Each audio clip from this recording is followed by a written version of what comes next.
அனைத்து உலக நாடுகளிலும் ஒலிபரப்பாகிக் கொண்டிருக்கும் உங்கள் இசை முரசு FM இணைய வானொலியின் ரமலான் வசந்தம் நிகழ்ச்சியில் உங்கள் விளம்பரம் மற்றும் ரமலான் வாழ்த்துக்களை வெளியிட தொடர்பு கொள்ளுங்கள். இயக்குனர் இசை முரசு FM, செல் 9080475780.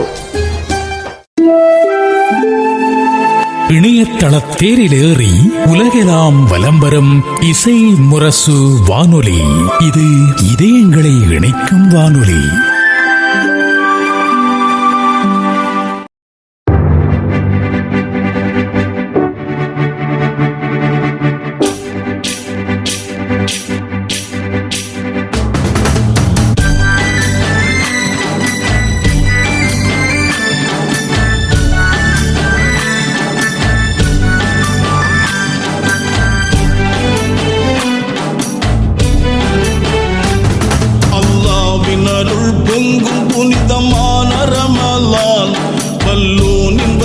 ரஹ்மத்தெல்லாம் சொரியும் ரமலான், அல்லாஹ்வின் அருள் பொங்கும் புனிதமான ரமலான், வல்லோனின் வரிசை ரஹ்மத்தெல்லாம் சொரியும் ரமலான்.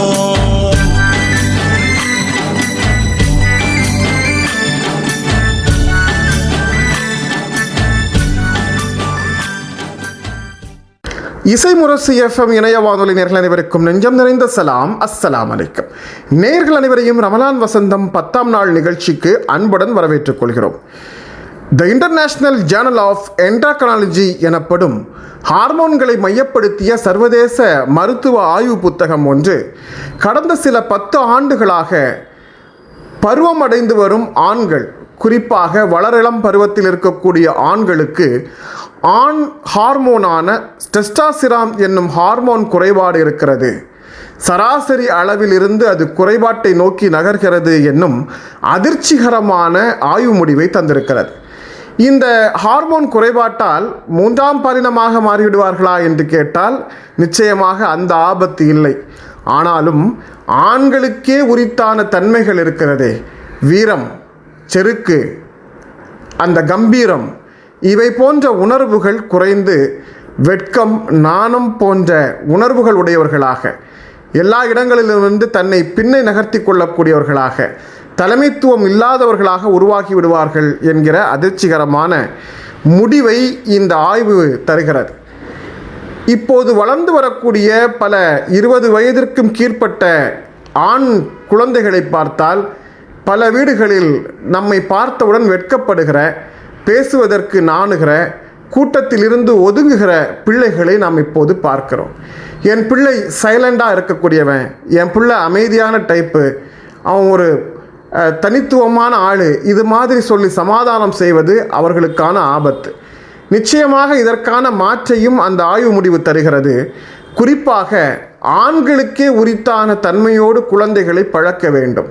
தற்காப்பு கலைகளை சொல்லிக் கொடுப்பது, போர்க்கலைகளை சொல்லிக் கொடுப்பது, வீட்டு வேலைகளில் விடுத்து வெளி உலக வேலைகளில் அதிகமாக அவர்களை ஈடுபடுத்துவது, தலைமைத்துவத்திற்கான வேலைகளில் அவர்களை அமர்த்துவது என்றெல்லாம் ஆண்களுக்குரித்தான தன்மையை அவர்களிடம் ஏற்படுத்தக்கூடிய வேலைகளை செய்வதன் மூலம், வீரத்தை அவர்களுக்குள்ளால் ஊட்டுவதன் மூலம் ஆண் ஹார்மோனை அதிகம் உருவாக்க முடியும் என்கிற ஆராய்ச்சி முடிவு நமக்கு ஆறுதல் தரக்கூடியதாக இருக்கிறது.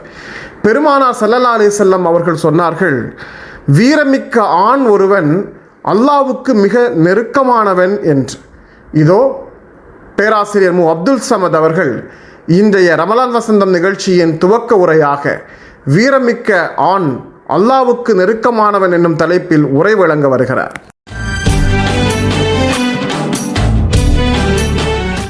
அளவற்ற அருளாளன், நிகரற்ற அன்புடையோர், ஏக இறைவனின் திருநாமத்தால் ஆரம்பம் செய்கின்றேன். அனைவர் மீதும் ஏக இறைவனின் சாந்தியும் சமாதானமும் என்றென்றும் நிலவட்டுமாக. வீரமுள்ள முஸ்லீம் அல்லாஹுவுக்கு மிக நெருக்கமானவன் என்று அண்ணல் நபி ஸல்லல்லாஹு அலைஹி வஸல்லம் அவர்கள் கூறினார்கள். இறை நம்பிக்கையும் இறை அச்சமும் கீழ்ப்படிதலும் வல்ல இறைவனை நெருங்குவதற்குரிய மனித தகுதிகளாக இருக்க, வீரத்தையும் இறை நெருக்கத்திற்குரிய தகுதியாக முன்மொழிந்த ஒரே ஆன்மீக புரட்சியாளர் அண்ணல் நபி ஸல்லல்லாஹு அலைஹி வஸல்லம் அவர்கள்தான். இறைவனது படைப்புகளுக்கு பாதுகாப்பு வழங்கும் வீரத்தகுதி மிக்கவர்கள் இறைவனின் நெருக்கத்திற்கு உரியவர்கள்தானே. சமூக பாதுகாப்பு என்பது எக்காலத்திலும் முதன்மை தேவைகளில் ஒன்றாக இருந்து வருகிறது. அதுவும் இஸ்லாத்தை நபிகளார் முன்னெடுத்த காலத்தில் இஸ்லாத்தையும் இஸ்லாமியர்களையும் பாதுகாக்க வேண்டிய கட்டாய சூழல் அதிகமாக ஏற்பட்டிருந்தது. அதனால்தான் அன்று மக்காவில் மாபெரும் வீர ஆளுமைகளாக திகழ்ந்த அபூஜஹிலையோ உமரையோ என்னுடைய வசப்படுத்தித்தா என்று பெருமானார் இறைவனை வேண்டினார்கள். அருளாளன் அல்லாஹ் உமர் ரலியல்லாஹு தஆலா அன்ஹு அவர்களை நபிகளாருக்கு வசப்படுத்தி கொடுத்தான். வாழ்வீச்சு, குதிரையேற்றம், மல்யுத்தம் போன்ற வீர வெளிப்பாட்டு பயிற்சிகள் நபிகள் நாயகம் காலத்தில் இயல்பாக நடந்து வந்ததை வரலாற்றில் காணலாம். நபிகளாரே மல்யுத்த பயிற்சியில் ஈடுபட்ட தகவலையும் நாம் அறியலாம். ஆயிஷா ரலியல்லாஹு தஆலா அன்ஹா அவர்கள் மல்யுத்த விளையாட்டினை பார்க்க வேண்டும் என்று ஆசைப்பட்ட போது அன்னலாரின் தோளின் பின் முகம் பதித்து நின்று அவர்களுக்கு அந்த விளையாட்டை காட்டி ரசிக்க வைத்தார்கள் பெருமானார் என்ற தகவலும் நபிமொழி பதிவிலே காணலாம். மக்கா வெற்றியின் போது நபிகளார் தமது தோழர்களுடன் புனித காபாவை வலம் வந்து உம்ராவை நிறைவேற்றினார்கள். ஹுதைபியா உடன்படிக்கையின்படி ஆயுதம் தரிக்காது முஸ்லிம்கள் மக்காவில் புகுந்தனர். குறைசிகள் காபாவை சுற்றியுள்ள குன்றுகளில் மறைந்திருந்து முஸ்லிம்களை கண்காணித்து கொண்டிருந்தனர். ஆயுதம் ஏந்தாத காரணத்தால் குறைசிகள் தங்களை பலமற்றவர்கள் என்று எண்ணிவிடக்கூடாது என்பதற்காக அந்த உம்ராவின் போது காபாவை வலம் வந்த தோழர்களிடம் வலது தோள் தெரியும்படி இஹ்ராம் ஆடையை அணிய அன்னலார் கட்டளையிட்டார்கள். ஏனென்றால் தோளின் திரட்சியும் எடுப்பும் ஒரு மனிதனுடைய உடல் திறனை, பலத்தை, வீரத்தை வெளிப்படுத்துவதாகும். வீர வெளிப்பாட்டின் அடையாளமாக வலது தோள் வெளித்தெரிய இஹ்ராம் அணிந்த அந்த ஒரு நாள் வழக்கம்தான் ஹஜ், உம்ரா, தவாபின் போது மரபு வழியாக இன்று வரை தொடரும் வழக்கமாக இருந்து வருகிறது. உலக முடிவு நாள் வரை இந்த வீர வெளிப்பாடு ஹஜ், உம்ரா, தவாபுகளில் வெளிப்பட்டு கொண்டே இருக்கும். அதுபோன்று குறிப்பிட்ட அந்த காலத்தில் மதினாவிலே ஒரு வகை நோய் பரவியதால் மதினாவாசிகள் உடல்நல பாதிப்பினால் சக்தி குன்றிவிட்டார்கள் என்ற வதந்தி மக்காவிலே பரவியிருந்தது. அது உண்மையல்ல. நாங்கள் உடல் தகுதியோடும் சக்தியோடும் தான் இருக்கிறோம் என்பதை குறைசிகளுக்கு வெளிப்படுத்துவதற்காகவே அந்த மக்கா வெற்றி உம்ராவில் காபாவை வலம் வரும்போது இடையிடையே சிறு சிறு துள்ளலுடன் நபிகளாரும் தோழர்களும் வலம் வந்து தங்கள் உடல் திறனை வெளிப்படுத்தினார்கள். இப்படி வீரமிக்க ஒரு பாரம்பரிய மரபு இஸ்லாமியர்களுக்கு உண்டு. தமிழகத்தில் குதிரைப்படை வீரர்களாக புகழ்பெற்ற ராவுத்தர்கள் வரை அந்த மரபினுடைய நீட்சியை காணலாம்.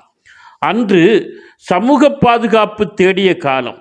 இனக்குழு மோதல்களில், போர் சூழல்களில் தன்னை தக்க வைத்துக் கொள்ள ஒவ்வொரு சமூகமும் போராடிய காலம். அதனால் வீரமே முதன்மை தகுதியாக கருதப்பட்டது. இன்றும் அந்த நிலை மதம், இனம், தேசம், எல்லை, வல்லாண்மை ஆட்சிகள் என முகம் காட்டினாலும் அவற்றை சுதந்திர, சமத்துவ, சமூக நீதி, ஜனநாயக பலத்துடன் ஆற்றல் சார் அறிவால் எதிர்கொள்ளும் சூழலும் வலுப்பெற்றிருக்கின்றது. இன்று வீரத்தை பல்திறன் சார்ந்த ஆற்றலாக, ஆளுமை திறனாகத்தான் நாம் எடுத்துக்கொள்ள வேண்டும். நபிகள் நாயகம் ஸல்லல்லாஹு அலைஹி வஸல்லம் அவர்கள் அறிவும் வீரமும் மிக்க ஒரு தலைமுறையை உருவாக்கினார்கள். எழுதுகோலும் வாளும் அவர்களது தோழர்களுடைய கைவசப்பட்டிருந்தன. எனவே ஆற்றல் சார் தலைமுறையாக நம் பிள்ளைகளை உருவாக்க வேண்டும். அந்த உருவாக்கம் மார்க்க, சமூக, தேசிய பாதுகாப்புக்கு உறுதி தருவதாக அமைய வேண்டும். அனைவர் மீதும் ஏக இறைவனின் சாந்தியும் சமாதானமும் என்றென்றும் நிலவட்டுமாக. உலகில் நீங்கள் எந்த நாட்டில் வாழ்ந்தாலும் உங்களுக்கு வேண்டிய இஸ்லாமிய நூல்களை உங்கள் வீட்டு வாசலுக்கே வரவழைத்துக் கொள்ள உதவுகிறது சென்னை ரஹ்மத் பதிப்பகம். இஸ்லாத்தின் மூலாதார நூல்களை அரபு மொழியிலிருந்து தமிழாக்கம் செய்து வழங்கும் தொண்டினை 1993 ஆண்டிலிருந்து ஆற்றி வரும் சென்னை ரஹ்மத் பதிப்பகத்தின் பெருமைக்குரிய வெளியீடுகள் குர்ஆன், தப்சீர், இப்னு கசீர், ஹதீஸ் தொகுப்புகளான புகாரி, முஸ்லிம், திர்மிதி, நசாயி, அபூதாவுது, இப்னு மஜா ஆகிய அனைத்தையும் வாட்ஸ்அப் மூலமே தொடர்பு கொண்டு வரவழைத்துக் கொள்ளலாம். தொடர்பு கொள்வதற்கான இலக்கத்தை தருகின்றோம், குறித்துக் கொள்ளுங்கள். +9194402500. அனைத்து இஸ்லாமிய நூல்களும் கிடைக்கும் அற்புத களஞ்சியம் சென்னை ரஹ்மத் பதிப்பகம்.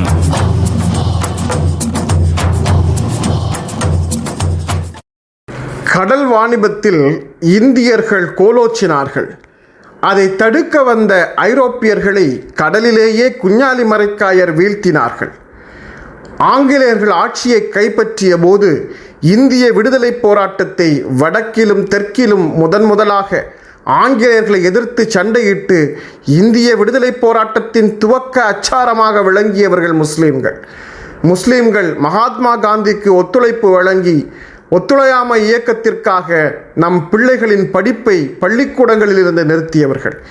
எல்லா விடுதலை போராட்ட இயக்கங்களிலும் பங்கெடுத்து உடல் ரீதியாக உழைப்பையும் பொருளாதார ரீதியாக செல்வங்களையும் வாரி வழங்கிய சமூகத்தை மிகச் சாதாரணமாக துரோகி சமூகம் என்று பட்டம் கட்டி விடுகிறார்கள்.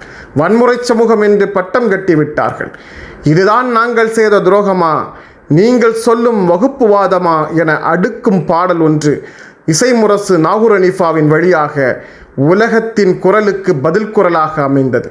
இதோ அந்த குரலை எங்களுக்கே உரித்தான மக்கள் இசை பாடகரின் குரலோடு நம் இசைமுரசு நேயர்களுக்கு தருகிறார் மக்கள் இசை பாடகரும் தமிழ்நாடு கலை இலக்கிய பெருமன்ற தோழருமான ஐ தர்மசிங் அவர்கள்.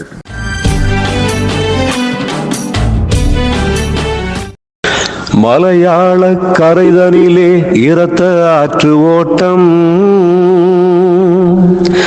மலையாள கரைதனிலே இரத்த ஆற்று ஓட்டம், மாப்பிள்ளைமார் சேவைகளை நினைவுபடுத்தி காட்டும். மலையாள கரைதனிலே இரத்த ஆற்று ஓட்டம், மாப்பிள்ளைமார் சேவைகளை நினைவுபடுத்தி காட்டும். கலையாக சுதந்திரத்தை காத்ததெங்கள் கூட்டம், கலையாக சுதந்திரத்தை காத்ததெங்கள் கூட்டம், கைய நெஞ்சில் வைத்து பதில் கூற என்ன வாட்டம். இதுதான் நாங்கள் செய்த துரோகமா, அல்லது நீங்கள் சொல்லும் வகுப்புவாதமா? கூறுங்கள், இதுதான் நாங்கள் செய்த துரோகமா? பத்துமிக்க பரம்பரையில் ஹைதர் அலி பிறந்தார், பற்றுமிக்க பரம்பரையில் ஹைதர் அலி பிறந்தார். பாரதமே மெச்சும்படி நாட்டு தொண்டு புரிந்தார். பற்றுமிக்க பரம்பரையில் ஹைதர் அலி பிறந்தார். பாரதமே மெச்சும்படி நாட்டு தொண்டு புரிந்தார். வெற்றி முரசு கொட்டி முதலில் தீரம் திப்பு எழுந்தான். வெற்றி முரசு கொட்டி முதலில் தீரம் திப்பு எழுந்தான். வெள்ளையனை விரட்ட எண்ணி போர்களத்தில் நுழைந்தான். இதுதான் நாங்கள் செய்த துரோகமா, அல்லது நீங்கள் சொல்லும் வகுப்புவாதமா? கூறுங்கள், இதுதான் நாங்கள் செய்த துரோகமா? வங்காள புரட்சியிலே வரிந்து கட்டிய சமூகம், வங்காள புரட்சியிலே வரிந்து கட்டிய சமூகம், வடிந்ததுவே ஜாலியன்வாலா பாக்கில் எங்கள் உதிரம். வங்காள புரட்சியிலே வரிந்து கட்டிய சமூகம், வடிந்ததுவே ஜாலியன்வாலா பாக்கில் எங்கள் உதிரம். எங்கேனும் எம் அவர்கள் செய்ததுண்டா கலகம், எங்கேனும் அவர்கள் செய்ததுண்டா கலகம், எப்போதும் செய்தது வீரமிக்க தியாகம். இதுதான் நாங்கள் செய்த துரோகமா, அல்லது நீங்கள் சொல்லும் வகுப்புவாதமா? கூறுங்கள், இதுதான் நாங்கள் செய்த துரோகமா? பஞ்சாப் படுகொலையின் சரித்திரத்தை புரட்டி, பஞ்சாப் படுகொலையின் சரித்திரத்தை புரட்டி படித்து பார்த்தால் அழைத்திடுவீர் இருகரங்கள் நீட்டி. பஞ்சாப் படுகொலையின் சரித்திரத்தை புரட்டி படித்து பார்த்தால் அழைத்திடுவீர் இருகரங்கள் நீட்டி. வஞ்சகரை எதிர்த்து வளைந்ததெங்கள் ஈட்டி. வஞ்சகரை எதிர்த்து வளைந்ததெங்கள் ஈட்டி. வாழுவரை கோருகிறோம் நெஞ்சை பிளந்து காட்டி. இதுதான் நாங்கள் செய்த துரோகமா, அல்லது நீங்கள் சொல்லும் வகுப்புவாதமா? கூறுங்கள், இதுதான் நாங்கள் செய்த துரோகமா? பொன்னகரம் டில்லியிலே பாதுஷா ஆண்டார். பொன்னகரம் டில்லியிலே பாதுஷா ஆண்டார். பொறுமையுடன் சுதந்திரமே பெருதனவே கொண்டார். பொன்னகரம் டில்லியிலே பாதுஷா ஆண்டார். பொறுமையுடன் சுதந்திரமே பெருதனவே கொண்டார். தன்மான பிள்ளைகளை பலியிடவும் துணிந்தார். தன்மான பிள்ளைகளை பலியிடவும் துணிந்தார். தள்ளாத வயதினிலே பர்மாவிலே மாண்டார். இதுதான் நாங்கள் செய்த துரோகமா, அல்லது நீங்கள் சொல்லும் வகுப்புவாதமா? கூறுங்கள், இதுதான் நாங்கள் செய்த துரோகமா? தமிழ்நாட்டில் சட்ட உதவி தேவைப்படுகிறதா? சொத்து பிரச்சனை, குடும்ப விவகாரம், கடன் வசூல் அல்லது பிசினஸுக்கான சட்ட ஆலோசனையா? நீங்கள் இந்தியாவில் இருந்தாலும் சரி, வெளிநாட்டில் இருந்தாலும் சரி, உங்களுக்கான நம்பகமான சட்ட துணை லீகல் ஐசி கன்சல்டன்சி. தமிழ்நாட்டை தளமாக கொண்டு தனிநபர்கள், நிறுவனங்கள் மற்றும் வெளிநாட்டு தமிழர்களுக்கான சட்ட சேவைகளை வழங்குகிறோம். Property matters, civil disputes, legal documentation மற்றும் கார்ப்பரேட் லீகல் சப்போர்ட் அனைத்திற்கும் தெளிவான ஆலோசனை, நேர்மையான செயல்முறை. வெளிநாட்டு தமிழர்களுக்காக UAE-யில் தனிப்பட்ட அலுவலகம். உங்கள் பிரச்சனையை நாங்கள் புரிந்து கொள்கிறோம். இப்பொழுதே www.legalic.com-க்கு செல்லுங்கள் அல்லது கால் அல்லது வாட்ஸ்அப் 7358878575. Legal IC consultancy. நீதிமன்றத்தில் வலிமை, ஆலோசனையில் தெளிவு. உலகில் 7 அதிசயங்களை காண நாடெங்கும் பயணிக்கிறோம். அறிவியல் கண்டறிந்து சொல்லும் உண்மைகளை நம்பி நாம் ஆச்சரியத்தின் உச்சத்துக்கு செல்கிறோம். நாம் ஒரு விஷயத்தை சிந்தித்து பார்க்க வேண்டும். மனித உடலை விட பேரதிசயம் உலகில் வேறொன்றும் இல்லை. இறைவனின் படைப்புகள் ஒவ்வொன்றிலும் வியக்கத்தக்க அதிசயங்கள் இருக்கிறது. இதோ புதுக்கோட்டை அன்னை ஹதீஜா அகாடமியின் கீழ் இயங்கும் Darussalam school of Islamic studies நிறுவனத்தினுடைய ஆசிரியர் ஹிபா அவர்கள் இறைவனின் வியக்கத்தகு படைப்பிடங்கள் பற்றி நம்மிடம் உரையாற்ற வருகிறார்.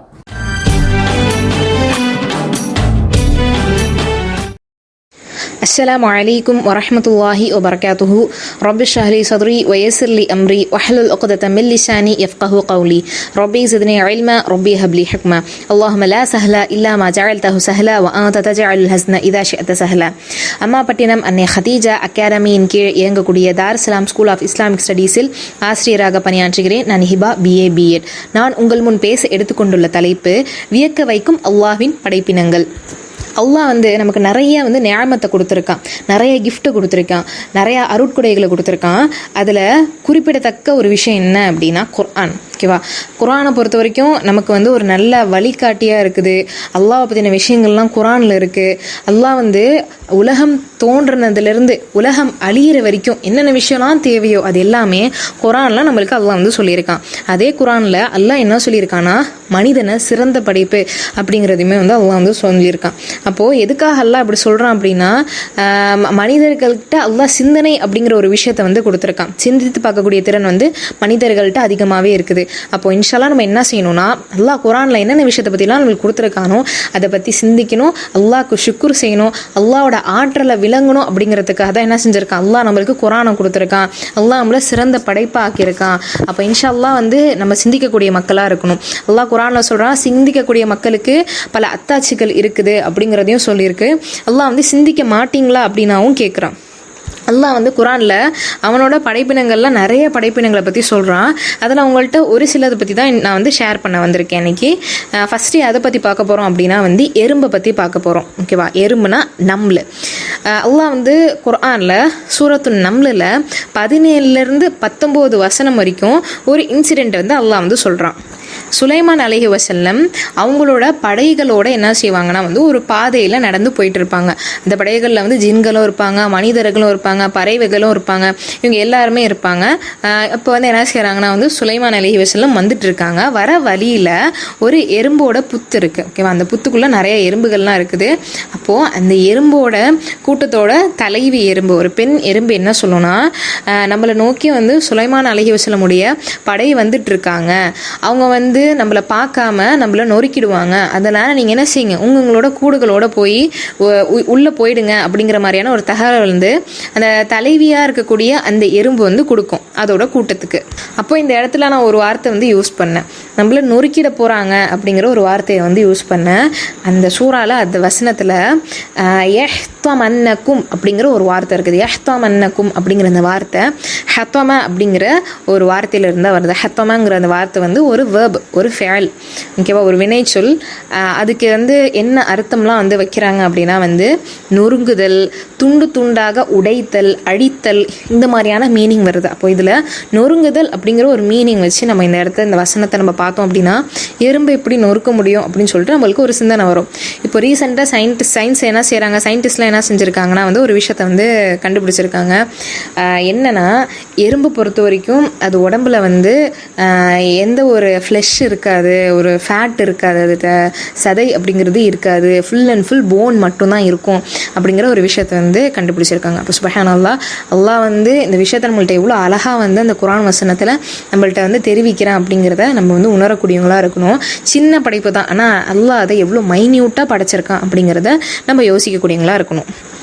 ஓகே. இப்போ அடுத்து நம்ம எந்த படைப்பை பற்றி பார்க்க போகிறோம் அப்படின்னா பூனை.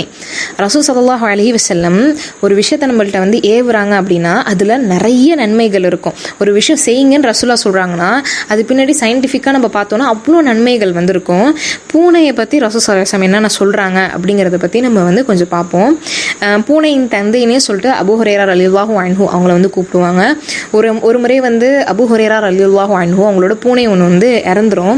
அப்போ ரசூல் ஸல்லல்லாஹு அலைஹி வஸல்லம் என்ன செய்வாங்கன்னா வந்து அவங்கள பார்த்து அந்த பூனை சார்ந்த விஷயத்தை விசாரிப்பாங்க, என்ன ஆச்சு அந்த பூனைக்கு அப்படிங்கிற மாதிரி என்ன செய்வாங்கன்னா வந்து ரசூலா வந்து விசாரிப்பாங்க.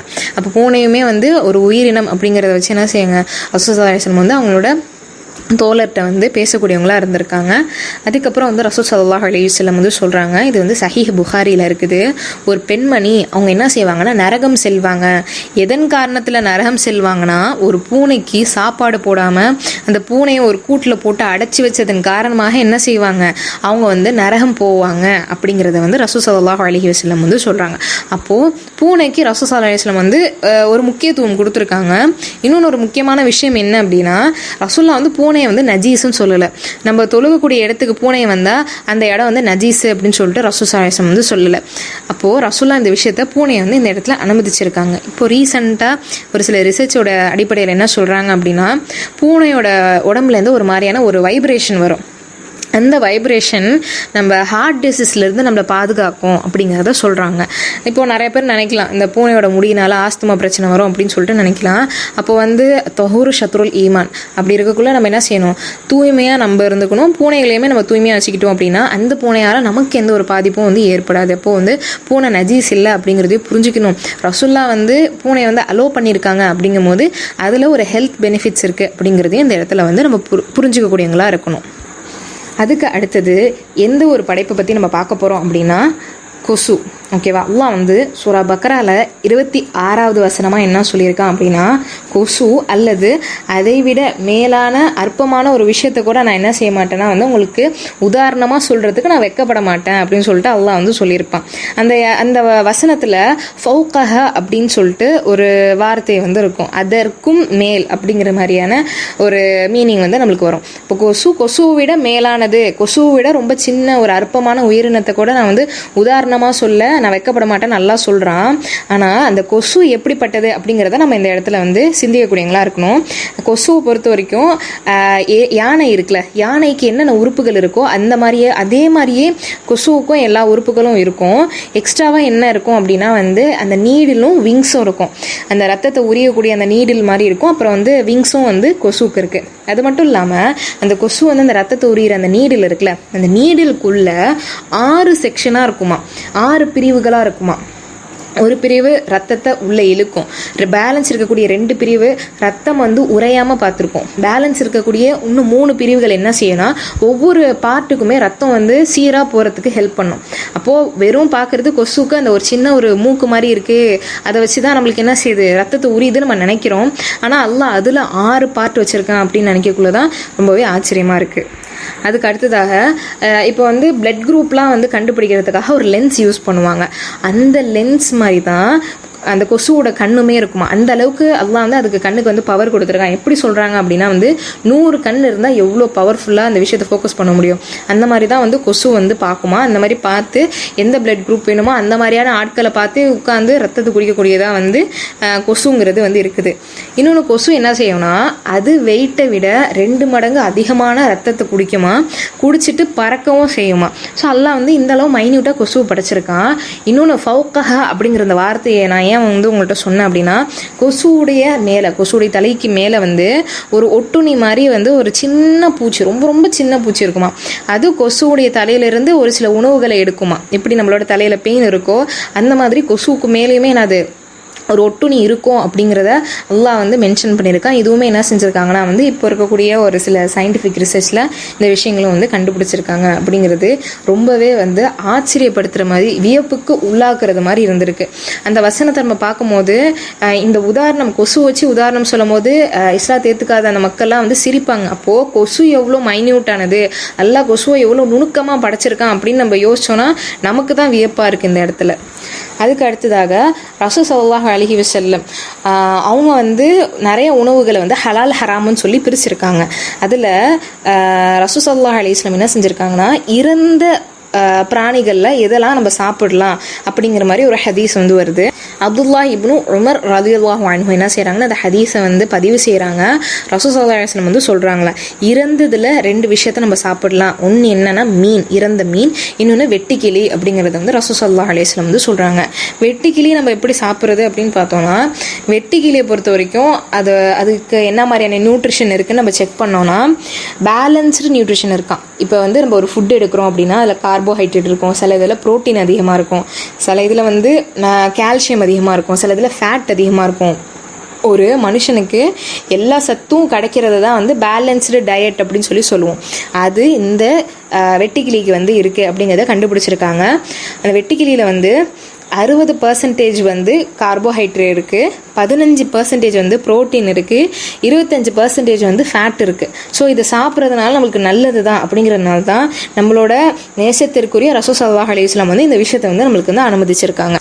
அப்போது ரசூல் ஸல்லல்லாஹு அலைஹி வஸல்லம் அறிவித்த 2 ஹதீஸ், அது மட்டும் இல்லாமல் குர்ஆனுடைய 2 வசனத்தை எடுத்து பார்த்தாலே இந்த 4 படைப்பினங்களை பற்றி பார்த்தாலே நம்மளை வந்து வியப்பூட்டுற மாதிரி இருக்கும் போது அல்லாஹ் வந்து சின்ன படைப்பிலிருந்து பெரிய படைப்பு வரைக்கும் அவ்வளோ படைச்சிருக்காங்க. வச்சுருக்கான்.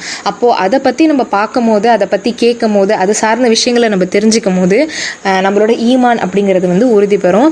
இன்ஷா அல்லாஹ் அல்லாஹ்வுடைய படைப்பினங்களை பற்றி நம்ம தெரிஞ்சுக்கிட்டு அல்லாஹ்வுக்கு வந்து அதிகமாக நினைவு கூர்ந்து அல்லாஹ்வுக்கு வந்து ஷுக்ர் செய்யக்கூடிய அடியானா இன்ஷா அல்லாஹ் நம்ம இருக்கணும். அஸ்ஸலாமு அலைக்கும் வரஹ்மத்துல்லாஹி வபரகாத்துஹு. அரசியல், சினிமா, வர்த்தகம் எல்லாம் அழகாய் கொண்டு சேர்த்திட mega digital flex and banner. திருமண விளம்பரம், ஓர்டிங் போர்டுகள், உடனடி பேனர்கள் செய்திட mega digital flex and banner. Mega digital flex and banner, மவுண்டோ, அடையார், கோயம்பேடு மற்றும் திருவொற்றியூர். போன் 9440074666. குழந்தை பருவத்திலேயே இஸ்லாமிய பொது அறிவு சிந்தனைகளை உருவாக்குவது பெற்றோர்கள் மட்டுமல்லாமல் பள்ளி மற்றும் மதரசா நிர்வாகத்தின் பொறுப்பாக இருக்கிறது. வெறும் ஓத வைத்தல், திருக்குரானை ஓதுதல், வாசித்தல் என்பதை தாண்டி இஸ்லாமிய வரலாறு, ஹதீஸ் மற்றும் நபிமார்கள் சார்ந்த பல்வேறு தகவல்களை பொது அறிவாக, இஸ்லாமிய பொது அறிவாக உருவாக்கி வைப்பது நமது கடமை. பொது அறிவியல் மற்றும் வரலாறு சார்ந்த பொது அறிவுக்கு வழங்கப்படும் முக்கியத்துவத்தை போன்று இஸ்லாமிய பொது அறிவுக்கு முக்கியத்துவம் கொடுப்பது காலத்தின் தேவையாக இருக்கிறது. இதோ திருக்குரானில் சொல்லப்பட்டிருக்கும் நபிமார்களின் பெயர்கள் பற்றி உரையாற்றுகிறார் தக்கலை இஸ்லாமிய மாதிரி துவக்கப்பள்ளியின் மாணவர் அஃப்ராஸ் முகமது அவர்கள்.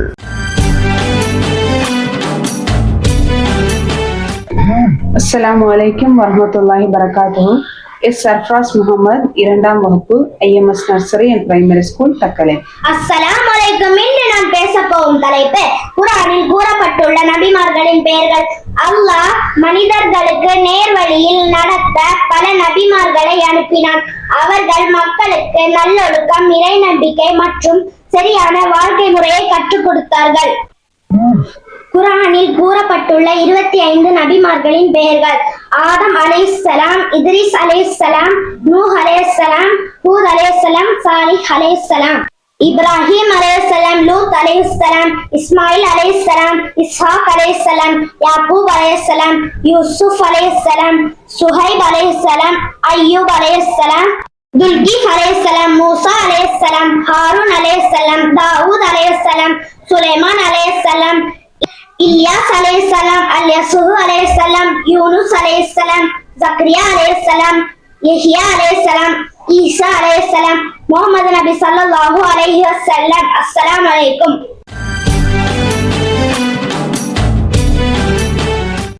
இயற்கை விவசாயம், பாரம்பரிய அரிசி ஆராய்ச்சி சார்ந்த முன்னோடி யார் என்று கேட்டால் நம் எல்லோரது மனதிலும் நம்மாழ்வார் என்ற பெயர் வரும்.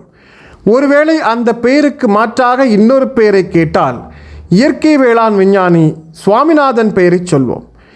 சுவாமிநாதன் செய்த ஆய்வை போன்று இந்திய அளவில் மிகப்பெரிய அரிசி ரக சார்ந்த ஆய்வுகளையும் உற்பத்தி சார்ந்த ஆய்வுகளையும் மேற்கொண்ட ஒரு மிகச்சிறந்த ஆய்வாளர், விஞ்ஞானிதான் சித்திக் அவர்கள். அறிய வேண்டிய அரிய மனிதர்கள் பகுதியில் இன்று நாம் தெரிந்து கொள்வது இந்தியாவின் அரிசி மனிதர் குறித்து.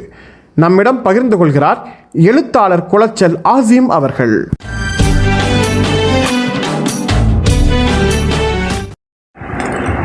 அஸ்ஸலாமு அலைக்கும். ரமலான் வசந்தம் நிகழ்ச்சியில் அறிய வேண்டிய அரிய தகவல்கள் பகுதியில் நாம் இன்று பார்க்க இருப்பது இந்தியாவின் அரிசி மனிதர் என்று போலப்படக்கூடிய டாக்டர் E.A. சித்திக் அவர்களை குறித்து. இந்திய விஞ்ஞான வரலாற்றில் டாக்டர் வேளாண் துறைக்கு பல்வேறு அளப்பரிய பங்களிப்புகளை செய்த டாக்டர் MS சுவாமிநாதன் அவர்களுக்கு பிறகு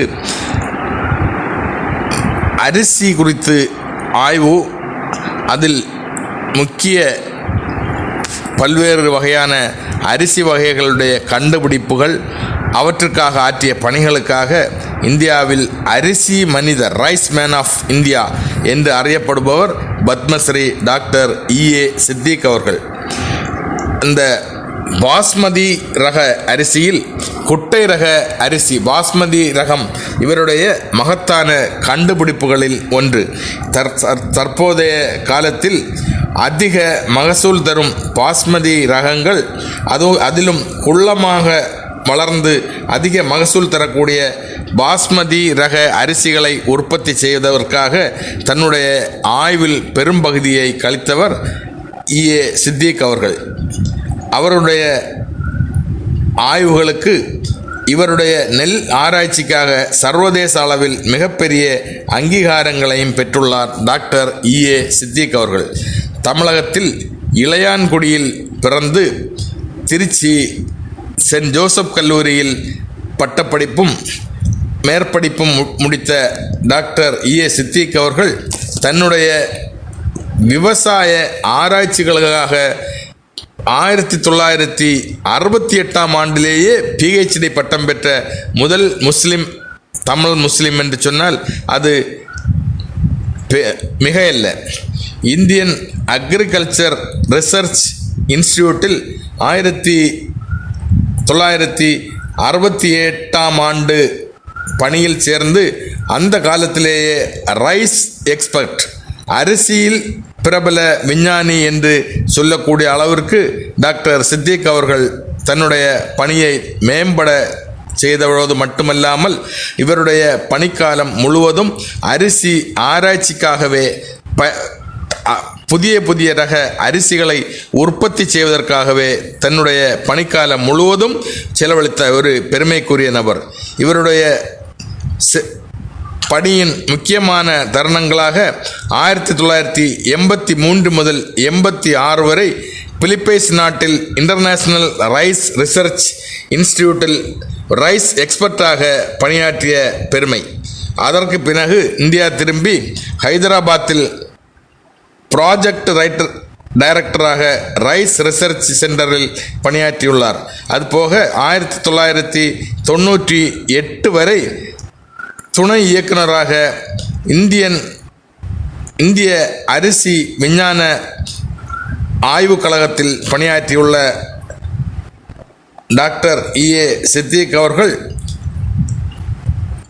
அந்த தெலுங்கானா மாநில அக்ரிகல்ச்சர் யூனிவர்சிட்டியில் தெலுங்கானா மாநில அக்ரிகல்ச்சர் விவசாய பல்கலைக்கழகத்திலும் ப்ராஜெக்ட் டைரக்டராக பணியாற்றியுள்ளார்.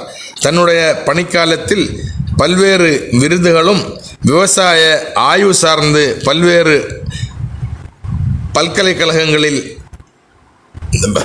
அந்த பேப்பர் பிரசன்டேஷன் என்று சொல்லக்கூடிய தன்னுடைய ப்ராஜெக்ட் குறித்த திட்ட அறிக்கைகளும் சமர்ப்பித்து தன்னுடைய மரணம் வரை கடந்த ஜனவரி மாதம், இந்த வருடம் 2026 ஜனவரி மாதம் மரணிப்பது வரை தன்னுடைய பணிக்காலம் முழுவதையும் விவசாய ஆராய்ச்சிக்காக, அரிசி வகை ஆராய்ச்சிக்காகவே செலவழித்த ஒரு மாபெரும் அரிசி விஞ்ஞானி டாக்டர் சித்திக் அவர்கள்.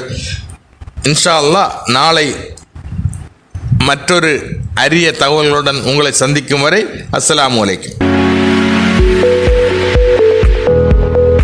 Ruby silks and readymades. சிறியவர்கள் முதல் பெரியவர்கள் வரை நீங்கள் விரும்பிய ஆடைகளை வாங்கிட வருகை தாருங்கள்.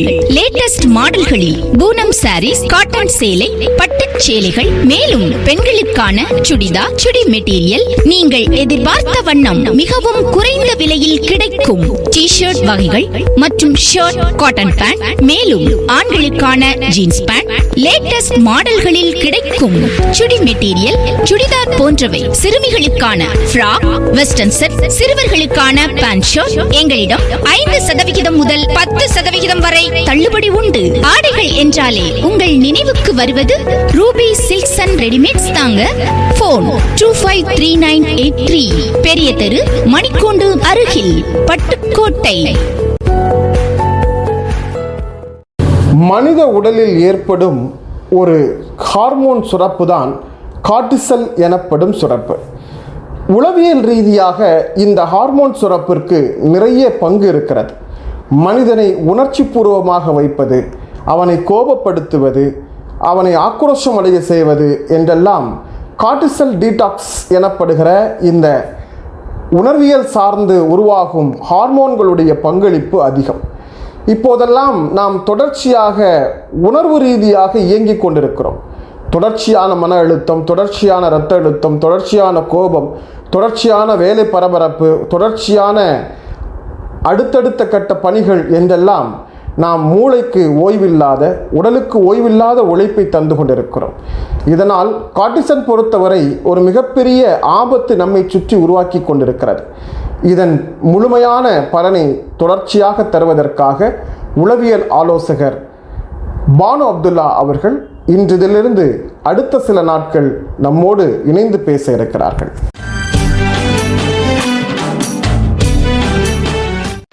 இசை முரசு இணைய வானொலி நேயர்கள் அனைவருக்கும் அஸ்ஸலாமு அலைக்கும் வரஹ்மத்துல்லாஹி வபரகாத்துஹு.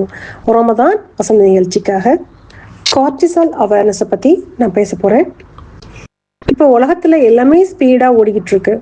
மைண்டுக்கு ரெஸ்ட் கிடைக்கிறது இல்லை. ஃபோன் எப்போதுமே அலர்ட்டாக இருக்குது. லைஃப்பில் ப்ரெஷரு. காமாக இல்லாமல் நம்ம ப்ரொடக்டிவிட்டி எதிர்பார்க்கறது ஒரு நான்சென்ஸான ஒரு விஷயம்.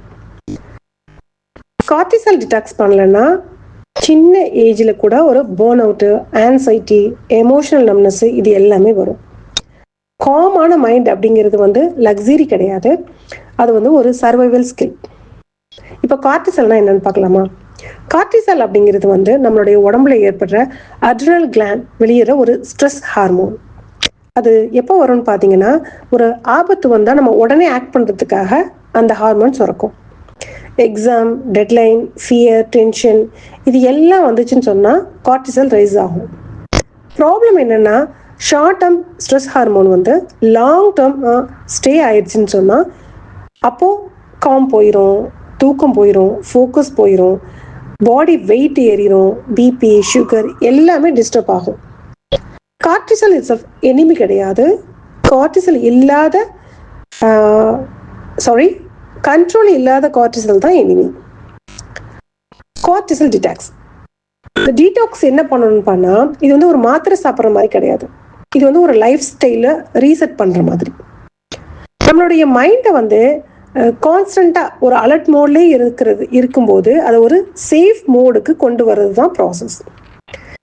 இந்த ஓவர் திங்கிங், ஃபோன் அடிக்ஷன், லேட்டாக ஸ்லீப் பண்ணுறது, ஸோ கம்பேரிஷன், கில்ட்டு இது எல்லாமே கார்டிசாலோட ஃபியூல் கொடுக்குற மாதிரி. இதெல்லாம் நம்ம கொஞ்சம் கொஞ்சமாக குறைக்கிறதுக்கு பார்க்கணும். டீடாக்ஸ்னா அந்த ஃபியூலை கட் பண்ணுற டிசிப்ளின். காம் மைண்ட் அப்படிங்கிறது ஒரு ஆக்சிடெண்ட்டாக நடக்காது. அது டெய்லி நடக்கிற ஒரு ப்ராக்டிஸில் வர்ற ஒரு டிசிஷன் தான். இந்த கார்டிசால் டிடாக்ஸ் சேலஞ்ச் அதை பற்றி பார்க்கலாமா? இது எப்படி ஸ்டெப் பை ஸ்டெப்பாக செய்யலான்னு பார்க்கலாம். மார்னிங் கார்டிசால் ரீசெட் அப்படிங்கிறது ஃபஸ்ட்டு 30 நிமிஷம், நம்ம எழுந்ததுலேருந்து ஃபஸ்ட்டு 30 நிமிஷம் ஃபோன் பார்க்கக்கூடாது. அதில் நியூஸோ, வாட்ஸ்அப்பு, இன்ஸ்டாகிராம் எதெல்லாம் இருக்கோ அது எல்லாமே நம்ம எந்திரிச்சோனையும் ஃபஸ்ட்டு ½ அன் ஹவர் பார்க்கவே கூடாது. அதுக்கு பதிலாக நம்ம ஒரு நல்ல டீப் பிரீத் விடுறது, சன்லைட்டில் எக்ஸ்போஷர் பண்ணுறது, இது எல்லாமே என்ன பண்ணுன்னா நம்மளோட மைண்டுக்கு நான் சேஃபாக இருக்கிறேன் அப்படிங்கிற ஒரு சிக்னலை கொடுக்கும். Step number 2, sleep discipline. இந்த லேட் நைட்டில் தூங்குறது அப்படிங்கிறது கார்டிசால் ஹையாக ஆகுறதுக்கு மிகப்பெரிய வாய்ப்பை கொடுக்கும். ஸோ 10:30 மணிலேருந்து 11 மணிக்குள்ளே நம்ம ஒரு ஸ்லீப் இன்னைக்கு இதான் பண்ண போகிறேன் அப்படின்னு ஃபிக்ஸ் பண்ணலன்னு சொன்னாக்கா, நம்ம மெடிடேஷன் பண்ணால் கூட அது அது நம்ம பிரெயின் எப்படி எடுத்துக்கணும், ஜஸ்ட் லைக் ஆக்டிங் பண்ணால் எப்படி பீப்புள் நம்புவாங்க, அந்த மாதிரி தான் நம்ம மூளை நம்மளை எடுத்துக்கும். ஸோ காம் மைண்டாக ஸ்லீப்பில் தான் நமக்கு அந்த கார்டிசால் கம்மியாகிறதுக்கான வாய்ப்பு நிறைய இருக்குது. Step number 3, 1 thought rule. ஒரே நேரத்தில் ஒரே ஒரு தாட் மட்டும்தான் நம்ம யோசிக்கிறது. இந்த மல்டி டாஸ்கிங் எப்போதுமே என்ன ஆகும்னு பார்த்தீங்கன்னா ஸ்ட்ரெஸ்ஸை தான் ஏற்படுத்தும். இப்போ நான் இதை செய்கிறேன் அப்படிங்கிறது பிரெயினுக்கு கிளாரிட்டி கொடுக்கணும். அந்த மாதிரி செய்யும்போது தான் பிரெயினும் காமாக இருக்கும், நம்மளை அது அந்த கார்டிசால் ஹை ஆகாமல் பாதுகாக்கும். பாடி மூமெண்ட், இது step number 4. 10 to 20 minutes heavy ஒர்க் அவுட்லாம் வேண்டாம், ஜஸ்ட் வாக். அந்த வாக் எப்படின்னா எல்லாத்தையும் ரசிச்சுக்கிட்டே நடக்கிறது, ஸ்ட்ரெச் பண்ணுறது. ஸோ உடம்ப அங்கங்கே ஸ்ட்ரெச் பண்ணும்போது அதுவே நமக்கு போதுமானதாக இருக்குது. ஸோ ப்ரேயர் மூமெண்ட், இந்த மாதிரி ஒரு 10 to 20 மினிட்ஸ் நம்ம இதெல்லாம் பண்ணும்போது என்ன ஆகும்னா, ஸோ பாடி மூவ் ஆகணும், அந்த மாதிரி நம்ம பிளான் பண்ணிக்கணும். ஸோ எப்போ வந்து பாடி வந்து ஸ்ட்ரக் ஆகுதோ அப்போ வந்து அந்த எமோஷன்ஸும் ஸ்ட்ரக் ஆயிரும். ஸோ அதனால எப்போதுமே சரி, எப்போ டைம் கிடைச்சாலும் பாடி மூமெண்ட்டை பண்ணுறதுக்கு நம்ம ரெடியாக இருக்கணும், செய்யணும். இன்னைக்கு செஞ்சமான்னு நம்ம செக் பண்ணிக்கவும் செய்யணும். Step number 5, mental diet. இந்த மென்டல் டயட்டில் என்னென்ன வரும்னு பார்த்தீங்கன்னா, நெகட்டிவ் கான்வர்சேஷன், கான்ஸ்டண்ட்டாக கம்ப்ளைண்ட் பண்ணுறது, இல்லை கம்ப்ளைண்ட்டை கேட்குறது, ஸோ பயத்தோடு பேசுறது, இது எல்லாமே வந்து கார்டிசாலுக்கு ஜங்க் ஃபுட் மாதிரி. எல்லாரோட டென்ஷனையும் நம்ம கேரி பண்ணணுங்கிற அவசியம் இல்லை. ஸ்ட்ரெஸ்ஸை அவாய்ட் பண்ண முடியாது, ஆனால் ஸ்ட்ரெஸ்ஸில் வாழ்கிறத ஸ்டாப் பண்ண முடியும். எப்போதுமே ஞாபகம் வச்சுக்கோங்க, காம் மைண்ட் அப்படிங்கிறது வந்து வீக் பீப்புள் குவாலிட்டி கிடையாது. Is the weapon of people who want control over their life. I think காஸ்டெல்லாம் என்னன்னு பார்த்தோம், அது டீடாக்ஸ் பண்ணுறது எப்படின்னு பார்த்தோம், அதோடைய சேலஞ்சஸ் ஸ்டெப் பை ஸ்டெப்பாக பார்த்தோம். கண்டிப்பாக எல்லாருக்கும் புரிஞ்சிருக்கும்னு நம்புகிறேன். ஜஸாகுல்லாஹ் ஹைர். அஸ்ஸலாமு அலைக்கும் வரஹ்மத்துல்லாஹி வபரகாத்துஹு. உலக தமிழ் நெஞ்சங்களுக்கு இனிய ரமலான் நல்வாழ்த்துக்களை தெரிவித்துக் கொள்வது முகபத் பிளஸ் பார்மசி, சுபைதா பிரசவ லேகியம், அத்திக்கடை, திருவாரூர் மாவட்டம். பெண்களுக்கு பிரசவத்தினால் ஏற்படும் ஆரோக்கிய இழப்புகளை ஈடு செய்வதோடு உடல் சோர்வை குறைத்து சுறுசுறுப்பை ஏற்படுத்தும். குழந்தைகளுக்கு தாய்ப்பால் அதிகம் சுரக்கச் செய்கிறது. தமிழகம் முழுவதும் மாதந்தோறும் மருந்துகள் மற்றும் பிரசவ லேகியம் தேவை உடையவர்களுக்கு கொரியர் மூலம் அனுப்பி வைக்கப்படும். தொடர்பு எண் 9965278907. இஸ்லாமிய சஹாபா பெண்மணிகளுடைய வாழ்க்கையை வெவ்வேறு வடிவங்களில் நாம் இளம் தலைமுறைக்கு பதிவு செய்து கொண்டிருக்கிறோம். மிக குறிப்பாக ரமலான் வசந்தத்தின் நிகழ்ச்சி வேறு வேறு வகைப்பட்ட வடிவங்களில் பெரும்பாலும் பெண் சார்ந்த பங்களிப்பை, அதிலும் குறிப்பாக நபிமார்கள் மற்றும் இஸ்லாத்தின் துவக்க கால வரலாற்றில் இடம் பிடித்த பெண்களுடைய பங்களிப்பை பற்றி நாம் சொல்லிக் கொண்டிருக்கிறோம். அந்த வகையில் இன்று அன்னை சுவேரியா ரலியல்லாஹு தஆலா அன்ஹா அவர்களுடைய சரிதை குறித்து பேசுகிறார் நன்னிமா வீட்டு திண்ணையில் எழுத்தாளர் முதுவை சம்சுல் ஹுதா பானு அவர்கள்.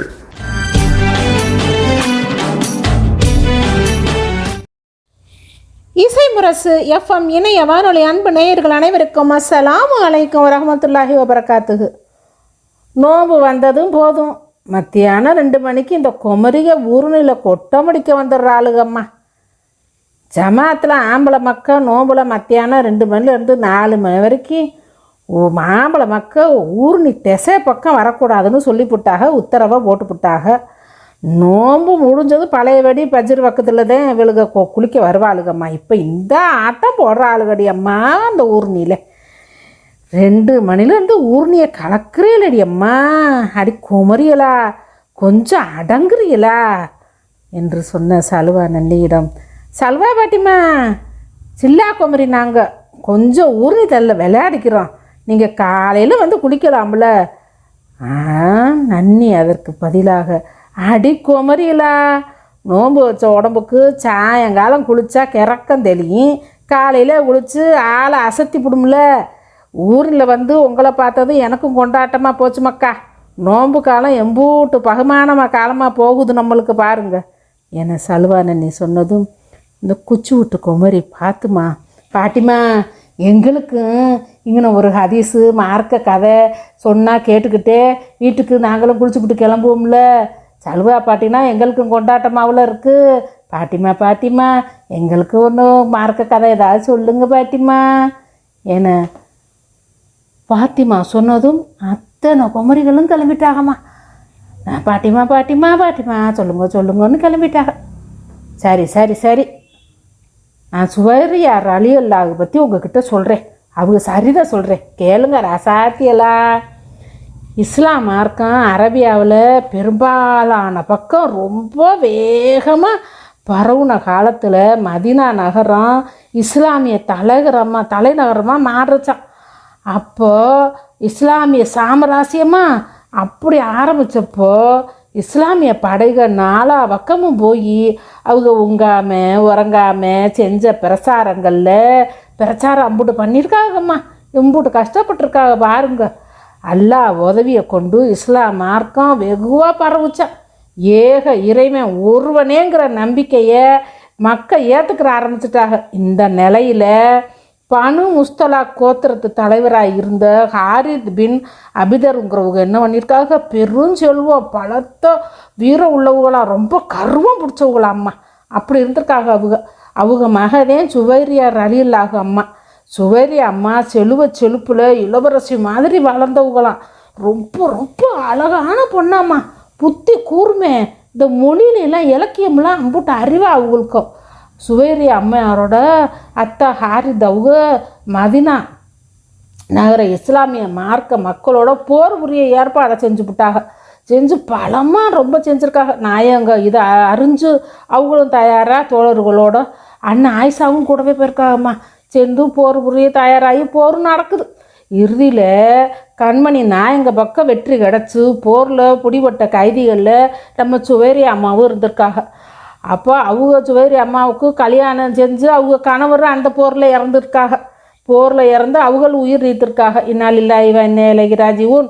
சுவேரி அம்மா அடிமையாக தாபித் ரலியல்லாஹு குடும்பத்துக்கு அனுப்பப்பட இருந்தப்போ அவங்க போய் வீரமாக கண்மணி நாயகத்துக்கிட்ட போய் முறையிடுறாங்க. நான் ஒரு குல தலைவரோட மக, எனக்கு என்னோட தகப்பனாரோட மணிமகுடம் மணலில் புதஞ்சு போனாக்க அதை நாங்கள் மறுபடி மீட்க முடியலை. என்னன்னா விடுவிக்க என்கிட்ட இப்போ ஒன்றும் இல்லை. நான் எப்படி அடிமையாக போவேன்? என்னை நீங்கள் அடிமையாக ஆக்கக்கூடாது, அடிமையாக விடக்கூடாதுன்ட்டு அப்படி பேச்சு போரில் அப்படி பேசுகிறாங்களாம் அம்மா. அப்போ கண்மணி நாயங்க அவங்களோட நிலையை புரிஞ்சுக்கிட்டாங்க. ஒரு இளவரசி மாதிரி வாழ்ந்த அம்மா உள்ளவங்க. அப்போ சரி, நான் உங்களோட தொகையை நான் கொடுத்து உங்களை மீட்டுக்கிறேன், நீங்கள் சுதந்திரமாக எங்கள் குடும்பத்தில் வந்து எங்களோட வந்து இருங்க அப்படின்னு சொல்லி கூட்டிகிட்டு வந்திருக்காங்க. அவங்களுக்கு ரொம்ப சந்தோஷமாகி போச்சு. அப்போ சுதந்திரமாக இருக்கிறதுக்கு அவங்களுக்கு இது அடிமையாக போகலைங்கிறோன்னே அவங்களுக்கு சந்தோஷம் ரொம்ப வந்துருச்சுமா.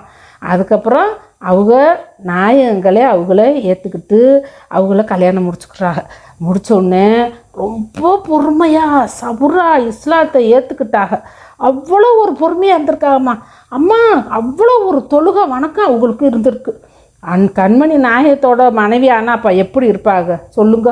ஆமாம், இஸ்லாத்தை ஏற்றுக்கிட்டு ஒரு குலத்தலைவலோட மகளாக இளவரசியாக வாழ்ந்தவங்க இஸ்லாம் மார்க்கத்தை தன்னை அர்ப்பணித்து தொழுகை இபாதத்தோட எளிமையை கடைபிடிச்சி அண்ணல் நபிகள் நாயகத்துக்கு உறுதுணையாக இருந்தாங்களாம். சாப்பாடு பல நாளும் கிடைக்காதான், ஆனாலும் பசியை ஒரு பொருட்டாகவே எடுத்துக்கவே மாட்டாகலாம். அப்போது அதிகமான நேரத்தை தொழுகையில் தான் கழிப்பாகலாம். கண்மணி நாயங்க சுபேரி அம்மாவுக்கு ஒரு துவாவை சொல்லி கொடுத்துருக்காங்க.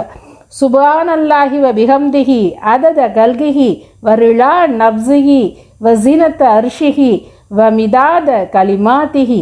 அல்லாஹ் தூய்மையானவன், அவனின் படைப்புகள் எண்ணிக்கை அளவு, அவன் பொருத்தி கொண்ட அளவு, அவனுடைய அர்ஷின் தராசு அளவு, அவனின் வார்த்தைகளில் மையளவு, அவனை புகழுகிறேன்னு அப்படின்ட்டு அதுக்கு அர்த்தமாக.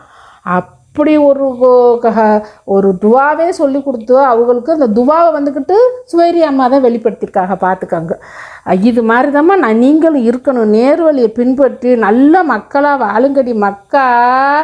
இசை முரசு இணைய வானொலி அன்பு நேயர்கள் அனைவருக்கும் அஸ்ஸலாமு அலைக்கும் வரஹ்மத்துல்லாஹி வபரகாத்துஹு.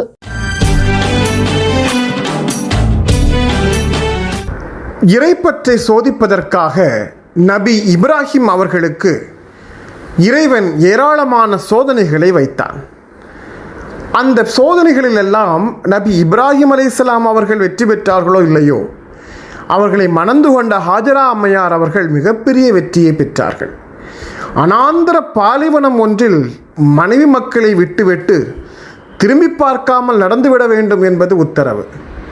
அப்படி அந்த உத்தரவை நிறைவேற்றி திரும்புகிற கணவனிடம் ஹாஜரா அம்மையார் கேட்கிறார்கள், இது இறைவனின் உத்தரவா என்று. ஆம் என்று தலையசைத்து வந்த இப்ராஹிம் நபியை பார்த்து ஹாஜரா அம்மையார் சொல்கிறார்கள், அப்படியென்றால் நீங்கள் போகலாம், எங்களை இறைவன் பார்த்து கொள்வான் என்று. அந்த குழந்தை தண்ணீர் தாகத்திற்காக அழுகிற போது சஃபா மர்வாவுக்கு இடையேயான அந்த தாய்ப்பாசத்தின் ஓட்டம் வரலாறு 5000 ஆண்டுகளை கடந்து இன்றும் மனதிற்குள்ளால் தாய்மையை சுரக்கும் வரலாறாக இருக்கிறது.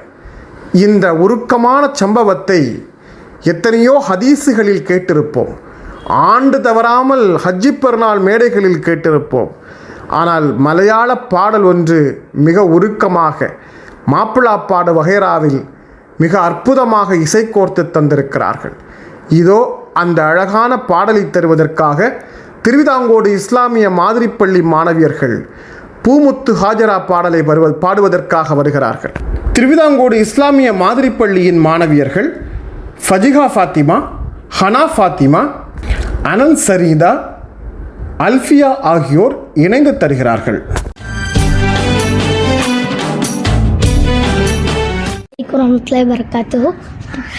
Group song by SB Fasiha Fatima, Hana Fatima, Anam Farida, M. Alfia. Islamic Model Matriculation Higher Secondary School, Thiruvidankode, Kanyakumari District. അമ്പിളിച്ചേലുള്ള അമ്പർമണമുള്ള ഇമ്പത്തരുണിയാൽ പൂമുത്ത് ഹജറ ദൂതരിബ്രാഹിം ആദരപ്പൂവിന്റെ അഴകേലും തങ്കപ്പൂ പൂനരി ഹജറ അമ്പിളിച്ചേലുള്ള അമ്പർമണമുള്ള ഇമ്പത്തരുണിയാൽ പൂമുത്ത് ഹജറ ദൂതരിബ്രാഹിം ആദരപ്പൂവിന്റെ അഴകേലും തങ്കപ്പൂ പൂനരി ഹജറ സമ്പൂർണതിരിൽ തിളങ്ങുമി ഹജറ ത്യാഗങ്ങളേറെ സഹിച്ച ബിഹജറ സമ്പൂർണതിരിൽ തിളങ്ങുമി ഹജറ ത്യാഗങ്ങളേറെ സഹിച്ച ബിഹജറ ആരും പൂകൾക്കുന്ന പൂമങ്ക ഹജറ ആരും പൂകൾക്കുന്ന പൂമങ്ക ഹജറ അഹദായ നാഥനിൽ സ്നേഹിച്ച് ഹാജറ സംസമിന്റെ ചരിത്രത്തിലുണ്ട് ഹാജറ സഫ മറുവ കഥയിലും ബീവി ഹാജറ അമ്പിളിച്ചേലുള്ള അമ്പർമണമുള്ള ഇമ്പത്തരുണിയാൽ പൂമുത്ത് ഹജറ ദൂതരിബ്രാഹിം ആദരപ്പൂവിന്റെ അഴകേലും തങ്കപ്പൂ പൂനരി ഹജറ. അസ്സലാമു അലൈക്കും. Islamic model metric higher secondary school Thiruvithancode மிகச்சிறந்த கட்டமைப்பு, ஆண்கள் மற்றும் பெண்களுக்கு தனித்தனியே விசாலமான வகுப்பறைகள், தொழுகை கூடங்கள், எழில் கொஞ்சம் 2 விளையாட்டு மைதானங்கள், அடிப்படை வசதிகள் அனைத்தும் நேர்த்தியாக அமைய பெற்ற கல்வி நிறுவனம். மாவட்ட மற்றும் மாநில அளவில் உயர் மதிப்பெண் பெறுவதுடன் நபிகள் போதித்த நற்குணத்துடன் உங்கள் குழந்தைகள் LKG முதல் +2 வரை கல்வி கற்று பயன்பெற உங்கள் குழந்தைகளை சேர்த்திடுவீர். 4 பாடப்பிரிவுகளில் +1 admission நடைபெறுகிறது. For admission, contact Islamic Model Metric Higher Secondary School, Thiruvithancode, Kanyakumari district. தொடர்புக்கு செல் 6382388242. வெவ்வேறு சூழல்களில் வெவ்வேறு காலங்களில் பெருமானார் அழுத பொழுதுகளை நாம் தொடர்ச்சியாக பார்த்து வருகிறோம்.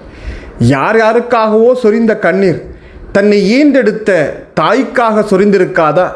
தன்னோடு காலமெல்லாம் வாழ்வாள் என்று எண்ணித் தெரிந்திருந்த அந்த தாய்மை பாதியிலேயே அத்துப்போன போது அந்த துயரத்தின் தேயற்காக தான் கண்ணீர் விட்டு அழுதிருக்க மாட்டார்களா? இதோ தான் தாயை நினைத்து பெருமானார் சொரிந்த கண்ணீர் முத்துக்களின் பின்புலம் குறித்து பேசுகிறார் கல்வியாளர் நெல்லிக்குப்பம் ஃபிரோஸ்கான் அவர்கள்.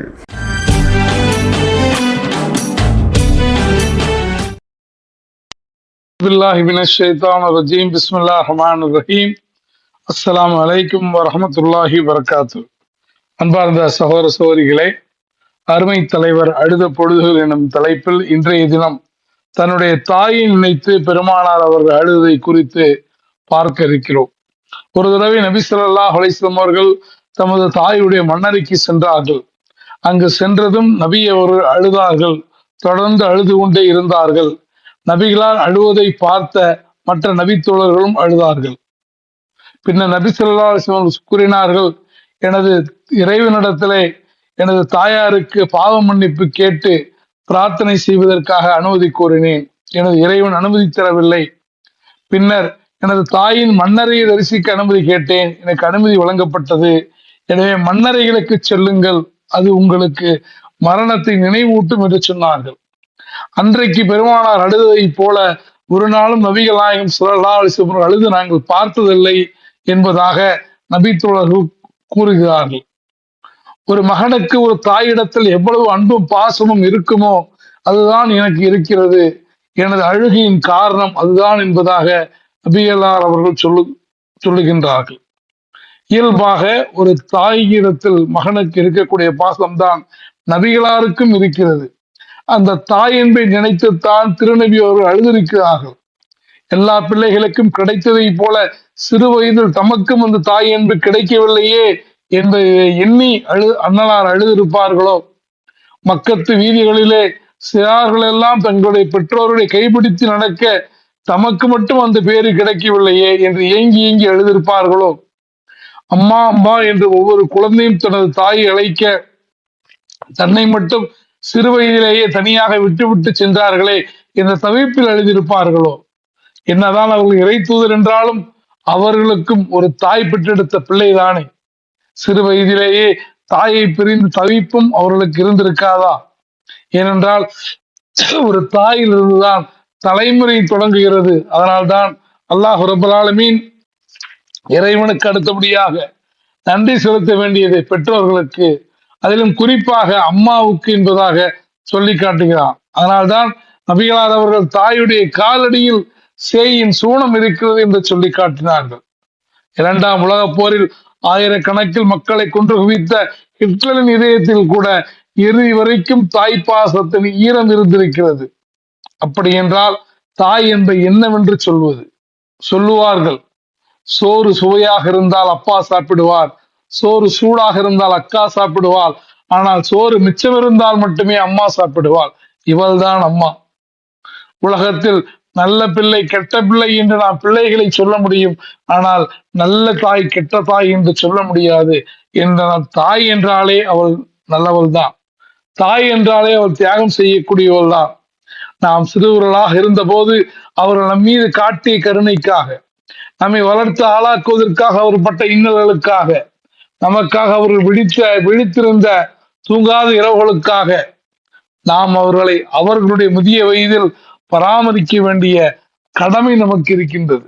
அதனால்தான் அல்லாஹ் ரப்பல் ஆலமீன் பெற்றோரில் ஒருவரோ உயிரோடு உங்களுக்கு இருக்கும் போது அவருடைய முதிய வயதில உங்களை சிறு வயதில் பராமரித்ததை போல நீங்கள் பாதுகாத்துக் கொள்ளுங்கள், பராமரித்துக் கொள்ளுங்கள் என்பதாக பெருமானார் ஸல்லல்லாஹு அலைஹி வஸல்லம் சொல்லி காட்டுகிறார்கள்.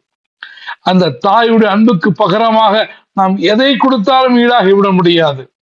அதனால்தான் ஒரு முறை ஒரு மனிதர் ஹஜ்ஜுக்கு வந்த போது தாயை முதுகில் சுமந்து கொண்டு தவாப் செய்து விட்டு அந்த சிரமத்தோடு பெருமானாரிடத்தில் கேட்டார்கள், இறைவனின் தூதரே, என் தாய் எனக்கு செய்ததற்கு கைமாற நான் செய்து விட்டேனா?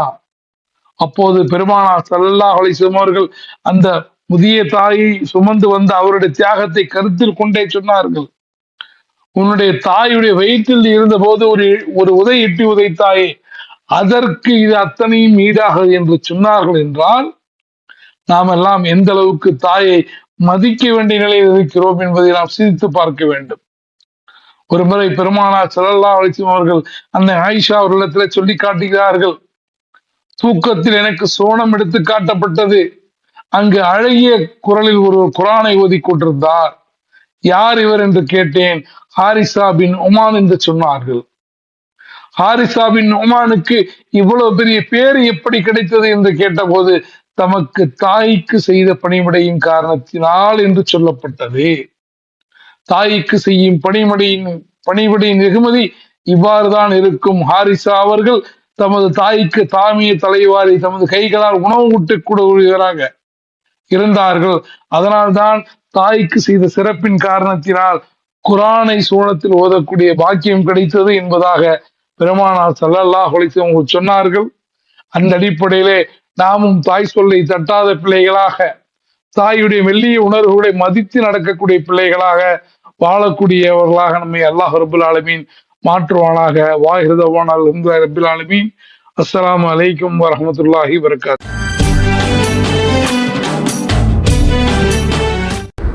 பெருமானார் நடத்திய யுத்தங்களை விட பெருமானார் சமாதானத்தின் வழியாக தடுத்து கொண்ட யுத்தங்கள் அதிகம். யுத்தத்திற்காகவே பிறந்ததைப் போல எப்போதும் போரிடுவதற்கு முன்முயற்சி எடுக்கும் உமர் ரலியல்லாஹு தஆலா அன்ஹு போன்றவர்களை, வீரம் நெறிந்த அலி ரலியல்லாஹு தஆலா அன்ஹு போன்றவர்களை பொறுமையாக இருக்க வேண்டும் என்று எல்லா சூழல்களிலும் பெருமானார் சமாதானம் செய்வார்கள். போருக்காக மட்டுமல்ல, குடும்ப பிரச்சனைகளுக்காக அனுபவர்களிடமும் சமூகத்தில் வேறுபாடு கண்டு பல்வேறு விதமான பிரச்சனைகளுக்காக நீதி கேட்டு வருபவர்களிடமும் பெருமானார் அதிகம் வலியுறுத்தியது பொறுமையாக இருக்க வேண்டும் என்பதுதான். ஏனென்றால் பொறுத்தார் பூமி ஆழ்வார். இதோ அத்திக்கடை மத்தப் மதர்சா ஜைனப் மதர்சாவுடைய மாணவி ஃபஹிமா அவர்கள் பொறுமை என்னும் தலைப்பில் உரை தர வருகிறார்.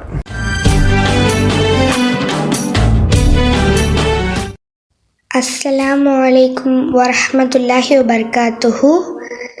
என் பெயர் ஃபஹீமா. நான் அத்திக்கடையில் உள்ள ஜைன பெண்கள் மக்தப் மதரசாவில் படித்து கொண்டிருக்கிறேன். இன்று நான் உங்கள் முன் பேச எடுத்துக்கொண்ட தலைப்பு சபர். சபர் என்றால் பொறுமை. வாழ்க்கையில் சோதனைகள் இல்லாமல் யாரும் வாழ முடியாது. சில நேரங்களில் நம்மால் புரியாத பிரச்சனைகள் வரும். ஆனால் அந்த நேரத்தில் நாம் காட்டும் நிலைத்தன்மையே நம்முடைய ஈமானின் வலிமையை காட்டுகிறது. அல்லாஹ் கூறுகிறான், யா அய்யுஹல்லதீன ஆமனு ஸ்தஈனு பிஸ்ஸப்ரி வஸ்ஸலாஹ் இன்னல்லாஹ மஅஸ் ஸாபிரீன். ஈமான் கொண்டவர்களே, நீங்கள் பொறுமையாலும் தொழுகையாலும் உதவி தேடுங்கள். நிச்சயமாக அல்லாஹ் பொறுமையாளர்களுடன் இருக்கிறான். இது எவ்வளவு பெரிய வார்த்தை தெரியுமா? நம் வாழ்க்கையில் கஷ்டம் வந்தால் உடனே கவலைப்படுகிறோம்.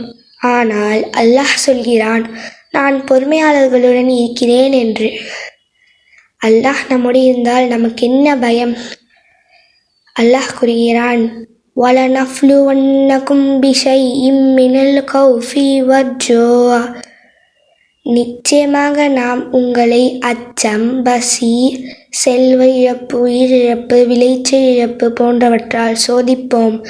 பொறுமையாளர்களுக்கு நற்செய்தி கூறு. அன்புகளே, கஷ்டம் வந்தால் ஏன் எனக்கு மட்டும் என்று கேட்கக்கூடாது. சோதனை என்பது அல்லாஹ்வின் திட்டம். சோதனை இல்லாத வாழ்க்கை இல்லை. ஆனால் பொறுமை இருந்தால் அந்த சோதனை நமக்கு நன்மையாக வரும். அல்லாஹ் தன் திருமலையில் கூறுகிறான், இன்னமா யுவஸ்ஸாபிரூன அஜ்ரஹும் பிகைரி ஹிசாப். நிச்சயமாக பொறுமையாளர்களுக்கு அவர்களுடைய பலன் அளவில்லாமல் வழங்கப்படும். சுப்ஹானல்லாஹ். நாம் ஒரு நல்ல செயல் செய்தால் 10 மடங்கு பலன் கிடைக்கும் என்று சொல்கிறான் அல்லாஹ். ஆனால் பொறுமைக்கு மட்டும் அளவில்லா பலன். அல்லாஹ்வுக்கு கீழ்ப்படிவதில் பொறுமை, தொழுகை, நோன்பு, நல்ல செயல், பாவங்களை விட்டு விலகுவதில் பொறுமை, சோதனைகளில் பொறுமை. நபிமார்களின் வாழ்க்கை. முஹம்மது நபி ஸல்லல்லாஹு அலைஹி வஸல்லம் அவர்கள் மக்காவில் எவ்வளவு கஷ்டம் அனுபவித்தார்கள். ஆனால் ஒருபோதும் பொறுமையை விட்டுவிடவில்லை. அதனால் தான் இன்று அவர்களின் மார்க்கம் உலகமெங்கும் பரவியது. பொறுமை இல்லையெனில் குடும்பத்தில் சண்டை, நண்பர்களுடன் பிரிவு, மன அழுத்தம், தவறான முடிவுகள். ஆனால் பொறுமை இருந்தால் மன அமைதி, அல்லாஹ்வின் உதவி, மக்கள் மதிப்பு, ஜன்னத், சொர்க்கம். அன்புகளே, இன்று முதல் ஒரு முடிவு எடுப்போம். கோபம் வந்தால் அமைதியாக இருப்போம். கஷ்டம் வந்தால் இன்னா லில்லாஹி என்று சொல்லுவோம். தொழுகையை அதிகப்படுத்துவோம். அல்லாஹ் நம்மை உண்மையான பொறுமையாளர்களாக ஆக்குவானாக. ஆமீன். வாஹித் தவானா அனில் ஹம்துலில்லாஹி ரபில் ஆலமீன். அஸ்ஸலாமு அலைக்கும் வரஹ்மத்துல்லாஹி வபரகாத். பள்ளிவாசல்களுக்கு தேவையான கார்பெட்டுகள் வாங்கிட வருகை தாருங்கள். தாஜ் ட்ரேடர்ஸ், சென்னை. பள்ளிவாசல் கார்பெட்டுகளுக்காக அமைக்கப்பட்டிருக்கும் தனி பெரும் ஷோரூம் தாஜ் ட்ரேடர்ஸ், சென்னை. உயர்ந்த தரத்தில் நவீன வடிவமைப்பில் புத்தம் புதிய டிசைன்களில் விதவிதமான கார்பெட்டுகள் வாங்கிட தமிழகத்தின் பிரம்மாண்ட ஷோரூம் தாஜ் ட்ரேடர்ஸ், சென்னை. பள்ளிவாசல் பணிக்காக மொத்த விலை விலைக்கே சில்லறை விற்பனை செய்யும் தமிழகத்தின் முன்னணி carpet showroom Taj traders Chennai. உங்கள் பகுதிக்கே நேரில் வந்து கார்பெட் அமைத்து தருகிறோம். வாட்ஸ்அப் மூலம் ஆர்டர் செய்யும் வசதியும் உண்டு. தொடர்புக்கு தாஜ் ட்ரேடர்ஸ், காந்தி நகர், கரம்பாக்கம், போரூர், சென்னை. செல் 9444485670. அரபி இலக்கியம் தமிழுக்கு தந்த மிகப்பெரிய பொக்கிஷம் 1001 அரேபிய இரவு கதைகள். பல்வேறு தொகுப்புகள் இதுவரை அரேபிய இரவு கதைகள் குறித்து வெளிவந்துவிட்டன. ஒவ்வொரு தொகுப்பும் புது புது கதைகளுடன் புதிய கோணத்தில் வாழ்க்கையை அணுகக்கூடிய முறையை சொல்லித் தருகிறது. இதோ எழுத்தாளர் ஷஃபி அவர்களின் மொழிபெயர்ப்பில் வெளிவந்திருக்கும் 1001 அரபிய இரவு கதைகள் நூல் குறித்த அறிமுகத்தை தருகிறார் எழுத்தாளர் பெருவிளை மீரான் மைதீன் அவர்கள்.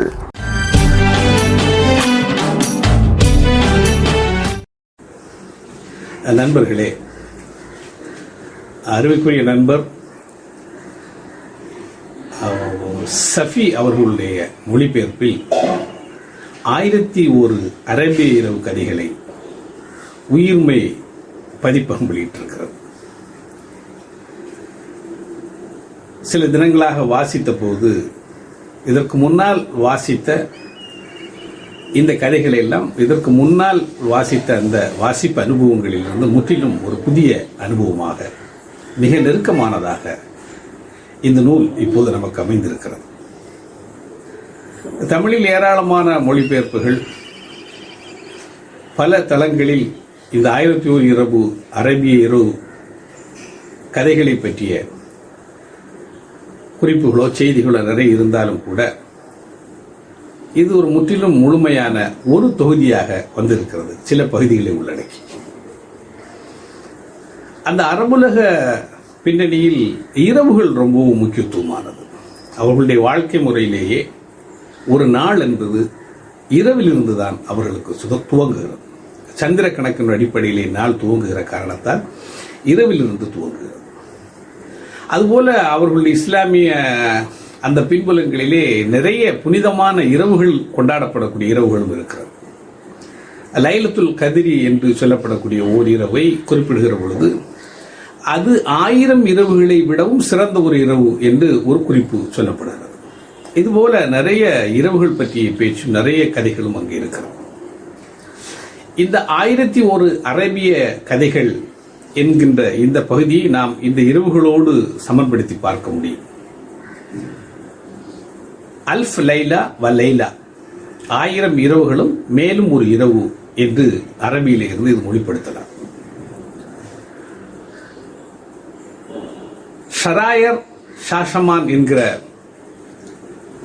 2 சகோதர மன்னர்கள் அவர்களுடைய வாழ்க்கையில் ஏற்படக்கூடிய பெண்களின் மீதான அதீத வெறுப்பும் அவை சார்ந்த உளவியல் சிக்கலுமாக அவர்களுடைய உலகம் என்பது ஒரு பெரிய சிக்கலுக்குரிய பெண் வெறுப்பு நிலைக்கு போகிறார்கள்.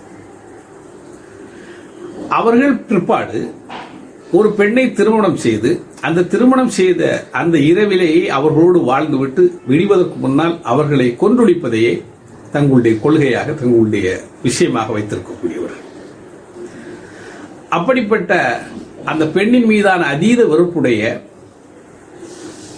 அந்த ஷராயர் என்கிற மன்னரை அவருடைய மந்திரியாக இருக்கக்கூடிய மந்திரியினுடைய மகள் ஷராஷத் திருமணம் செய்து கொண்டு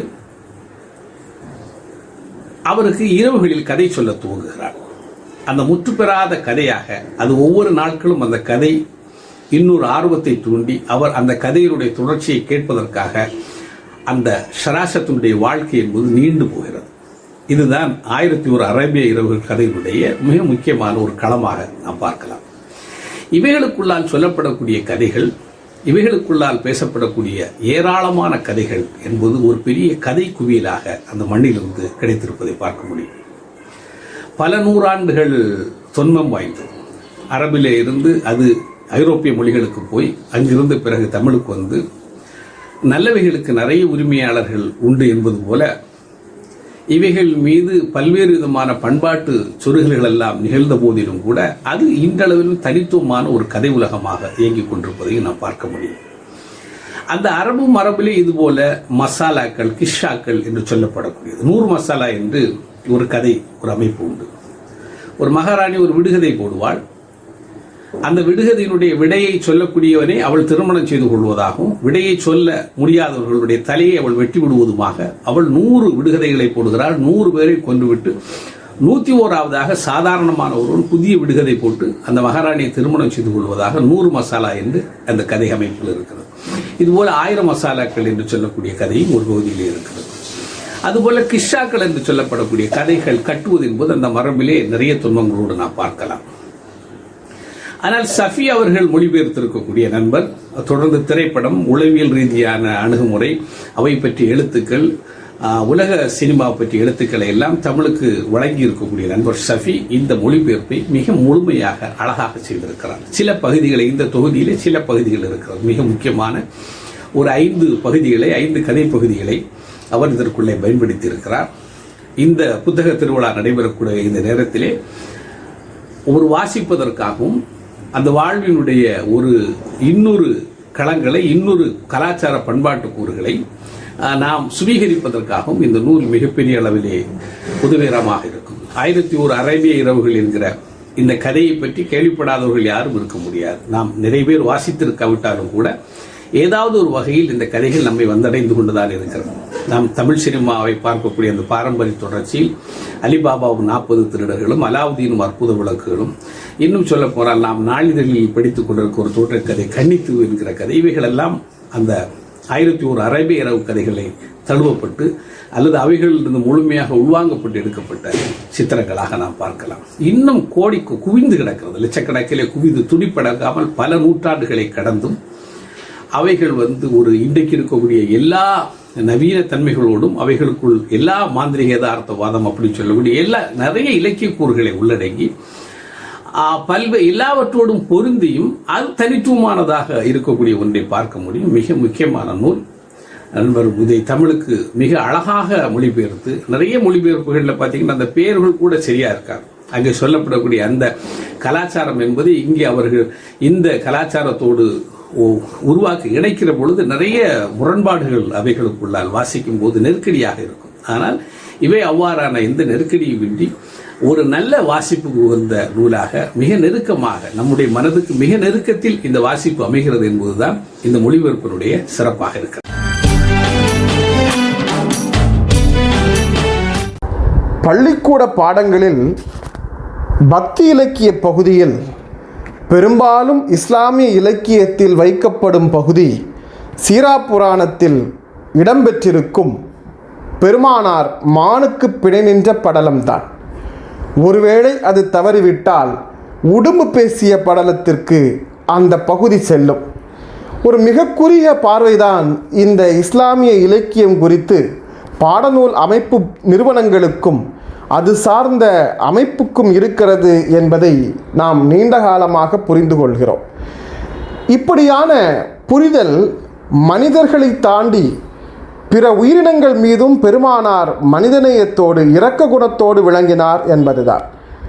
பிற உயிரினங்கள் மீதே இப்படி இரக்கம் காட்டிய பெருமானார் சக மனிதர்கள் மீது எத்தகைய மனிதாபிமானத்தை காட்டியிருப்பார்.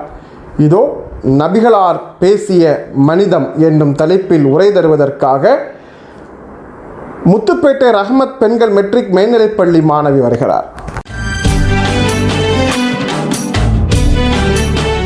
அலைக்கும் வரஹ்மத்துல்லாஹி வபரகாத்துஹு.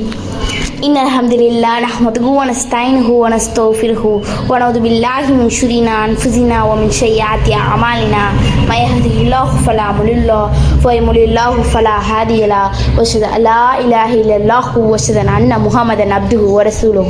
قال الله تعالى نحمده ونستعينه على رسول الله الكريم. أما بعد, அன்புடைய சகோதரிகளே, ஆசிரியர் பெருமக்களே, இன்று நான் மிக உயர்ந்த மிக பாக்கியம் பெற்ற ஒரு தலைப்பை பற்றி பேசப் போகின்றேன். அது என்னவென்றால் மாணவி ஸல்லல்லாஹு அலைஹி வஸல்லம் அவர்களின் மனிதநேயம்.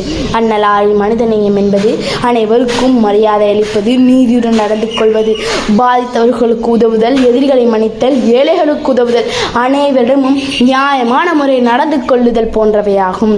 அன்னலார் ஒரு சிறந்த தலைவர் மட்டுமல்ல, ஒரு தீர்க்கதரிசியாக இருந்ததோடு தனது வாழ்நாளை மனிதநேயத்தை வெளிப்படுத்தினார்கள். அன்னலாரை மனிதநேயத்தின் தந்தை என்றே கூறலாம். நபி ஸல்லல்லாஹு அலைஹி வஸல்லம் அவர்கள் மனிதநேயத்தை பற்றி அல்லாஹ் தஆலா குர்ஆனில் பல வசனங்களில் கூறியுள்ளார். வ இன்னக லஅலா ஹுலிகின் அலீம். மேலும் நபியே நிச்சயமாக மகத்தான நற்குணமுடையவராக இருக்கின்றீர். இவ்வசனத்திலிருந்து நபி ஸல்லல்லாஹு அலைஹி வஸல்லம் அவர்கள் நம் மீது நற்குணமுடைய மனது மகத்தான உள்ளம் என்று நாம் அறிய முடிகின்றது. லக்கத் ஜாஅக்கும் ரசூலும் மின் அன்ஃபுசிக்கும் அஸீஸுல் பில் முஃமினீன ரஹூஃபுர் ரஹீம். முஃமின்களே, நிச்சயமாக உங்களிலிருந்தே ஒரு தூதர் உங்களிடம் வந்திருக்கின்றார். நீங்கள் துன்பத்துக்குள்ளாகிவிட்டால் அது ஒரு மிக்க வருத்தத்தை கொடுக்கின்றது. ஆகவே உங்களையே அவர் பெரிதும் விரும்புகின்றார். உங்கள் மீது மிக்க கருணையும் கிருபையும் உடையவராக இருக்கின்றார். இவ்வசனத்திலிருந்து நபி ஸல்லல்லாஹு அலைஹி வஸல்லம் அவர்கள் நம் மீது காட்டும் இரக்கத்தையும் கருணையும் கிருபையும் நாம் அறிய முடிகின்றது. நபி ஸல்லல்லாஹு அலைஹி வஸல்லம் அவர்கள் மனிதர்களிடம் மட்டுமல்ல விலங்குகளிடமும் மனிதநேயத்தை காட்டியிருக்கின்றார். ஒரு ஒட்டகம் நபி ஸல்லல்லாஹு அலைஹி வஸல்லம் அதை கண்டு அழுதபோது, இதன் உரிமையாளரே, அல்லாஹ் கொடுத்த மிருகத்துக்கு இரக்கம் காட்டுங்கள் என்று கூறினார்கள் என்று சொன்னார். ஒரு பயணத்தின் போது நபி ஸல்லல்லாஹு அலைஹி வஸல்லம் ஒரு இடத்தில் தங்கினார்கள். அப்போது ஒரு மனிதர் குருவிக்கூட்டுள்ள முட்டைகளை எடுத்து விடுகின்றார். இதை கண்ட தாய் பறவை அங்கும் இங்கும் முட்டையை தேடி அலைமோதியது. இதை கண்ட நபி ஸல்லல்லாஹு அலைஹி வஸல்லம் அவர்கள், அந்த முட்டையை எங்கிருந்து எடுத்தீர்களோ அங்கிருந்தே வைக்குமாறு பெருமானார் நபி ஸல்லல்லாஹு அலைஹி வஸல்லம் அவர்கள் கூறினார்கள். ஒரு பசித்த ஒட்டகத்தை நபி ஸல்லல்லாஹு அலைஹி வஸல்லம் கண்டபோது, வாயில்லாத ஜீவன்கள் விஷயத்தில் அல்லாஹுக்கு பயந்து கொள்ளுங்கள். மேலும் எந்த விலங்காவது சுமை தூக்குவதை கண்டால் வன்மையாக கண்டிப்பார்கள்.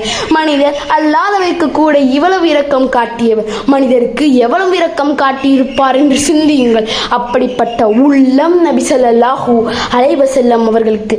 தாயும் குழந்தையும் ஏற்றுக்கொள்ளாதவர்களுக்கும் கருணை, அந்தரங்கத்தில் தவறு செய்தவர்களுக்கும் கருணை, தவறான வழியில் இருந்தவர்களுக்கும் கருணை. அன்னலாரின் மனம் கடல் போல் விரிந்தது. உகது போரில் முட்கள் தூக்கியவர்கள் கூட நபி ஸல்லல்லாஹு அலைஹி வஸல்லம் அவர்கள் பிரார்த்தித்தார்கள். அவர் அறியவில்லை, அல்லாஹ் அவர்களை மலிக்கட்டும் என்று. முட்கள் தூக்கியவர்கள் என்ன சொந்தமா பந்தமா, எதிரிகளுக்கு கூட பிரார்த்தித்தார் என்று சொன்னார். அப்படிப்பட்ட உள்ளம் நபி ஸல்லல்லாஹு அலைஹி வஸல்லம் அவர்களுக்கு. நபி ஸல்லல்லாஹு அலைஹி வஸல்லம் மக்கா வெற்றி கொண்ட போது அவர்கள் அனைத்து எதிரிகளும் முன்னின்றார்கள்.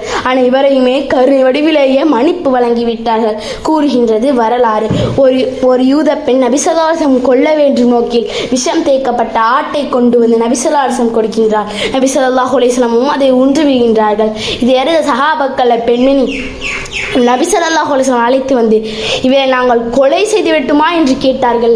அதற்கு நபி ஸல்லல்லாஹு அழகிய பொன்மொழிகள் வேண்டாம் என்று கூறினார்கள். புகாரில் அறிவிப்பவர் அனஸ் பின் மாலிக் அவர்கள். அவள் வைத்த விஷம் பெருமானார் நீண்ட நாள் சிரமத்துக்குள்ளாக்கியது. நபி அவர்கள் மாத்திரம் ஒரு கட்டளை போட்டிருந்தால் சஹாபாக்கள் பெண் கொண்டிருப்பார்கள் அல்லவா? கொண்டிருந்தாலும் யாரும் என்று குற்றமும் கூற மாட்டார்கள். நபி அவர்கள் மனிதநேயம் மிகுந்ததால் அவ்வாறு கூறவில்லை. நபிகள் நாதரின் வாழ்வும் வாக்கும் மனித குலத்திற்கு வழிகாட்டும் மொழியாக விளங்கி வருகிறது.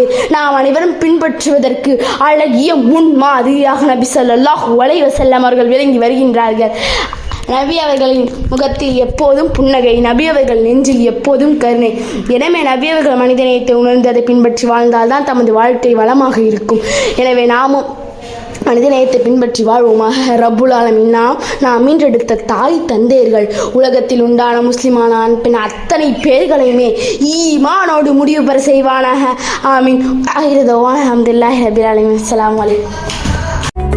ரஹ்மத் பதிப்பகத்தின் ஆன்லைன் விற்பனையில் இப்போது குர்ஆன் தப்சீர் இப்னு கசீர், புகாரி, முஸ்லிம், நசையி, திர்மிதி, அபு தாவூத், இப்னு மஜா என்று 1993 முதல் வெளிவந்துள்ள அனைத்து ரஹ்மத் வெளியீடுகளையும் தள்ளுபடி விலையில் வாங்கிக் கொள்ளலாம். உங்கள் வீட்டில் இஸ்லாமிய நூலகம் அமைத்திட, பள்ளிவாசல் மற்றும் மதரசா நூலகங்களுக்கும் உறவினர்களுக்கும் சதக்கத்துல் ஜாரியாவாக வழங்கிட சிறப்பு ஆஃபர் வழங்கப்படுகிறது. ஆன்லைன் மூலம் www.rahmat.net இணையதளத்தில் புக்கிங் செய்யலாம். வாட்ஸ்அப் மூலம் 9440250000 என்ற எண்ணில் ஆர்டர் செய்யலாம். மனித கரங்கள் எப்போதும் உயர வேண்டும் என பெருமானார் விரும்பினார்கள். மனிதர்களுக்கு இருப்பது 2 கரங்கள். அந்த கரங்கள் ஏதேனும் தேவைக்காக கையேந்தினால் அந்த கை தாழ்ந்து போகும்.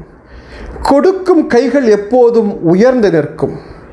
எனவேதான் பெருமானார் எப்போதும் மனித கைகள் உயரட்டும் என சொன்னார்கள்.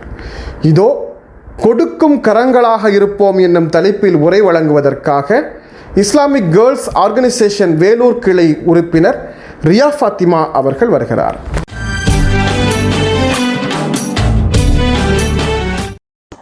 அஸ்ஸலாமு அலைக்கும். நான் ரியா ஃபாத்திமா ஃப்ரம் ஜேஐவி வெல்லூர். இன்னைக்கு நான் பேச போகிற டாபிக் பிகமிங் த அப்பர் ஹேண்ட். நபி ஸல்லல்லாஹு அலைஹி வஸல்லம் அவர்கள் சொன்ன ஒரு ஹதீஸ், மேல் கையானது கீழ்கையை விட மேலானது. இந்த ஹதீஸ் கேட்க எவ்வளோ சுலபமாக இருக்குல்ல? ஆமாம், சுலபமாக மட்டும் இல்லை, இது ரொம்ப முக்கியத்துவம் வாய்ந்தது கூட தான். இந்த ஹதீஸோட அர்த்தம் என்னன்னா, கொடுக்கிற கை வாங்குற கையை விட அல்லாஹ்வின் பார்வையில் மேலானது. அல்லாஹ் முஸ்லிம்களுக்கு சதகா கொடுக்கறத ஃபர்ஸ் ஆக்கி இருக்கான். ஸோ சதகா கொடுக்குறவங்க அல்லாஹ்வின் பார்வையில் மேலானவங்க ஆவாங்க. இந்த ஹதீஸ் வெறும் சதகாக்கு மட்டும்தான் பொருந்துமா என்ன? கண்டிப்பா இல்லை. நம்ம அன்றாட வாழ்க்கையில மேல்கையா செயல்படும் நிறைய தருணங்கள் இருக்கிறது. அது என்னன்னு தெரிஞ்சுக்க வீடியோவை ஃபுல்லா பாருங்க. ஸ்கூல் காலேஜ் படிக்கிறீங்கன்னா நம்மளோட ஃப்ரெண்ட்ஸ் கிளாஸ்மேட்ஸ்க்கு நோட்ஸ் ஷேர் பண்றது, ஹோம்ஒர்க்ஸ்ல ஹெல்ப் பண்றது, நம்ம அறிவை அவங்களோட பகிர்ந்து கொள்றது, இதுவும் மேல்கை தான். வீட்டில் நம்ம அம்மாவை மட்டும் எல்லா வேலையும் பண்ண விடாம நம்மளும் சேர்ந்து உதவுறதும் பொறுப்பா நடந்துக்கிறதும் மேல்கை தான். சமூகத்துல நோயாளிகளுக்கு உதவுவதும், தேவையானவர்களுக்கு உதவுவதும், நோயாளிகளை நலம் விசாரிப்பதும், மற்றவங்களுடைய பிரச்சனைகளை கேட்டு அவங்கள ஆறுதல் பண்றதும் மேல்கை தான். பணம் கொடுத்தா மட்டும்தான் மேல்கையா என்ன? நிச்சயமா இல்லை. நம்மளுடைய அறிவு, அன்பு, அக்கறை, நேரம், பாசம், சில சமயங்களில் ஒரு சின்ன வார்த்தை கூட, ஒரு சின்ன சிரிப்பு கூட மற்றவங்களுக்கு உதவும். ஆன்லைனில் எப்படி இருக்கீங்கன்னு நீங்கள் சென்ட் பண்ணுற ஒரு சின்ன டெக்ஸ்ட், ஒரு எமோஜி, இந்த சின்ன சின்ன விஷயங்கள் கூட அல்லாஹ்வின் பார்வையில் மேலானது தான். நபி ஸல்லல்லாஹு அலைஹி வஸல்லம் அவர்களுடைய இந்த சுன்னாலேருந்து நம்ம கற்றுக்கிறது கடின உழைப்பு, பொறுப்பு, தன்னம்பிக்கை, இரக்கம், இந்த 4 பண்புகள் தான். ஸோ நம்மள நிறைய பேருக்கு இப்போ நான் சொன்னதெல்லாம் வியப்பா புதுசாக இருக்கலாம். ஏன் தெரியுமா? ஏன்னா நம்ம வாழ்க்கையை இந்த கண்ணோட்டத்தில் வாழறதே இல்லை. இந்த பிஸியான வேர்ல்டில் நம்மளை பற்றி மட்டும்தான் யோசிக்கிறோம். நம்ம வாழ்க்கையை நோக்கி தான் ஓடுறோம், மற்றவங்கள மறந்துடுறோம். இதை எப்படி மாற்றலாம்? Daily service is a duty, not an option அப்படின்னு உங்களுக்கே ஞாபகப்படுத்திக்கோங்க. சேவை என்பது ஒரு கடமை, ஒரு விருப்பம் அல்ல. எல்லாரும் ஒரு நாளைக்கு ஒரு விஷயத்த கொடுத்தா கூட, அது ஒரு பொருளா, அறிவா, நேரமா, வார்த்தையா, எதுவா வேணா இருக்கலாம். ஆனா அது நம்மளுடைய சொசைட்டி அண்ட் சரௌண்டிங்ஸ்ல ஒரு நல்ல தாக்கம் ஏற்படுத்தும். ஸோ இன்ஷா அல்லாஹ் இனிமே இந்த சுன்னாவை நம்ம வாழ்க்கையில ஃபாலோ பண்ணலாம் அண்ட் அல்லாஹ் சுப்ஹானஹு வ தஆலாவோட ரிதாவை பெற முயற்சி செய்யலாம். இஸ்லாத்தை நடைமுறைப்படுத்துவதை எளிதாக்குவோம், எஹ்சானை செயலாக்குவோம். Continuing with the series Ehsan in action and excellence in living Islam. ஜஸாக்கல்லாஹ் ஹைர்.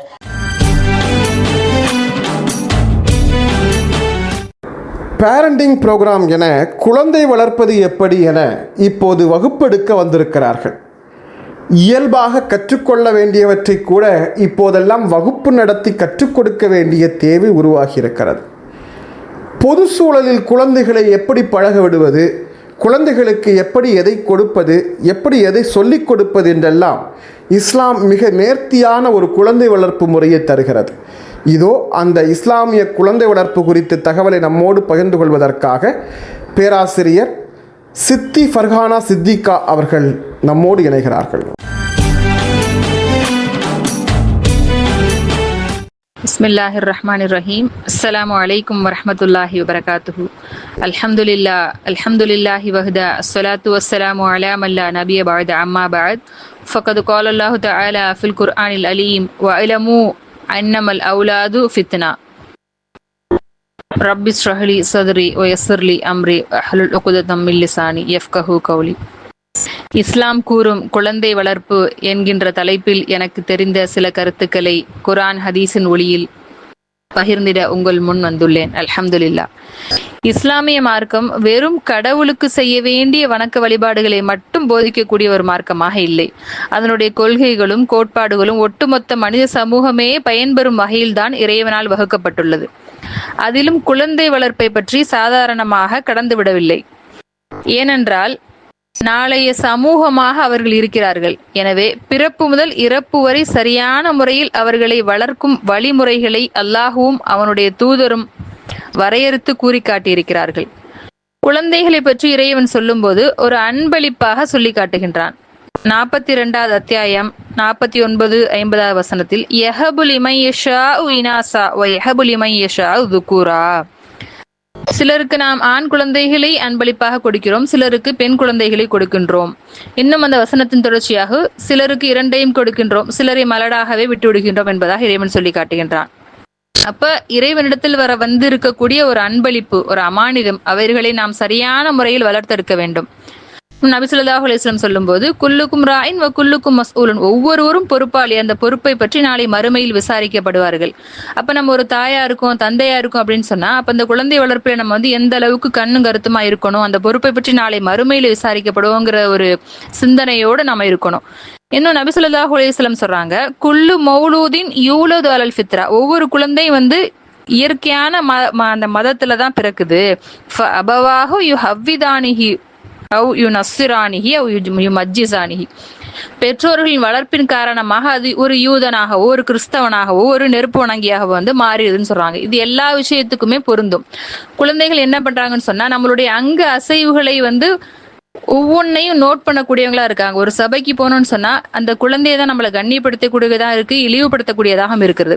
குழந்தைகளை பொறுத்த வரைக்கும் நம்ம ஒரு விஷயத்த சொன்னோம்னு சொன்னா அதை செய்யறதை விட நம்மளுடைய செயல்பாடு எப்படி இருக்குது அப்படிங்கிறத அவங்க அதிகமா நோட் பண்றாங்க.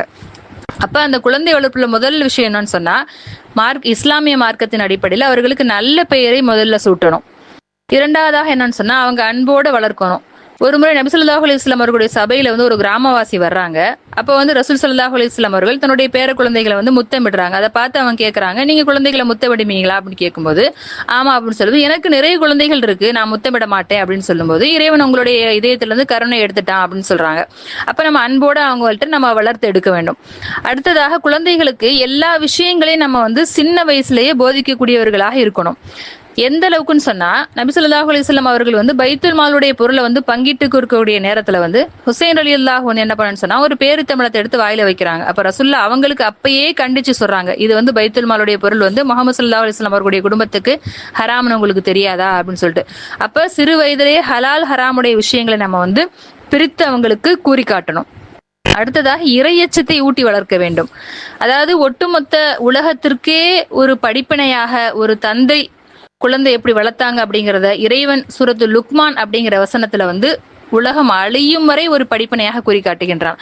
அவங்க செய்த முதல் உபதேசம் என்ன அப்படின்னு சொன்னா, நீ உன்னுடைய இறைவனுக்கு இணை வைக்காத அப்படின்னு சொல்லிட்டு முதல்ல நம்மளுடைய இறை கொள்கை தௌஹீத் லா இலாஹ இல்லல்லாஹ் முஹம்மது ரசூலுல்லாஹ், இறைவன் ஒருவன் தான் அப்படிங்கிற அந்த கொள்கையை நம்ம போதிக்கணும்.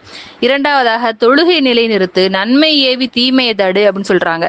அடுத்ததாக பொறுமையை கடைபிடி, இன்னும் ஒரு பணியோடு நடக்கிற விஷயங்களை போதிக்கிறாங்க. அப்ப இன்றைய சமூகத்துல நம்ம பெரிய சவாலை சந்திக்கிறோம். குழந்தைகளை நம்ம வளர்க்கக்கூடிய விஷயத்துல நிறைய டிஸ்ட்ராக்ஷன் இருக்கு.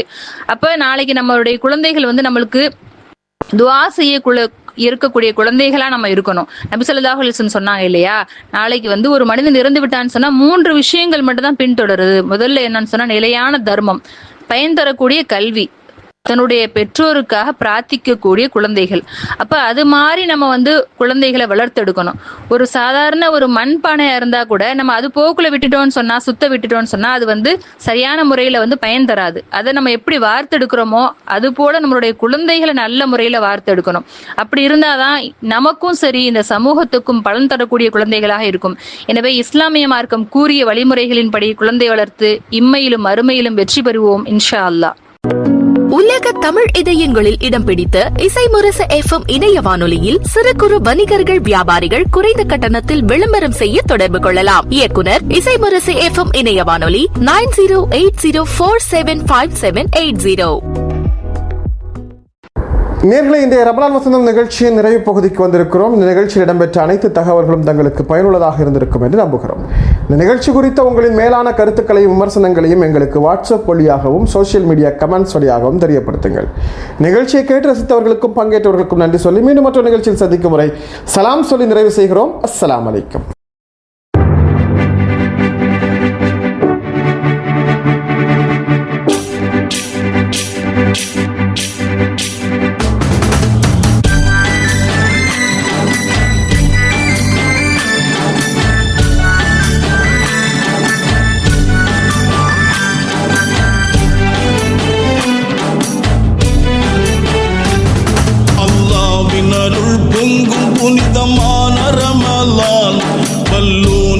வரிசை ரஹ்மத்தெல்லாம் சொரியும் ரமலான். அல்லாவின் அருள் பொங்கும் புனிதமான ரமலான். வல்லோனின் வரிசை ரஹ்மத்தெல்லாம் சொரியும் ரமலான்.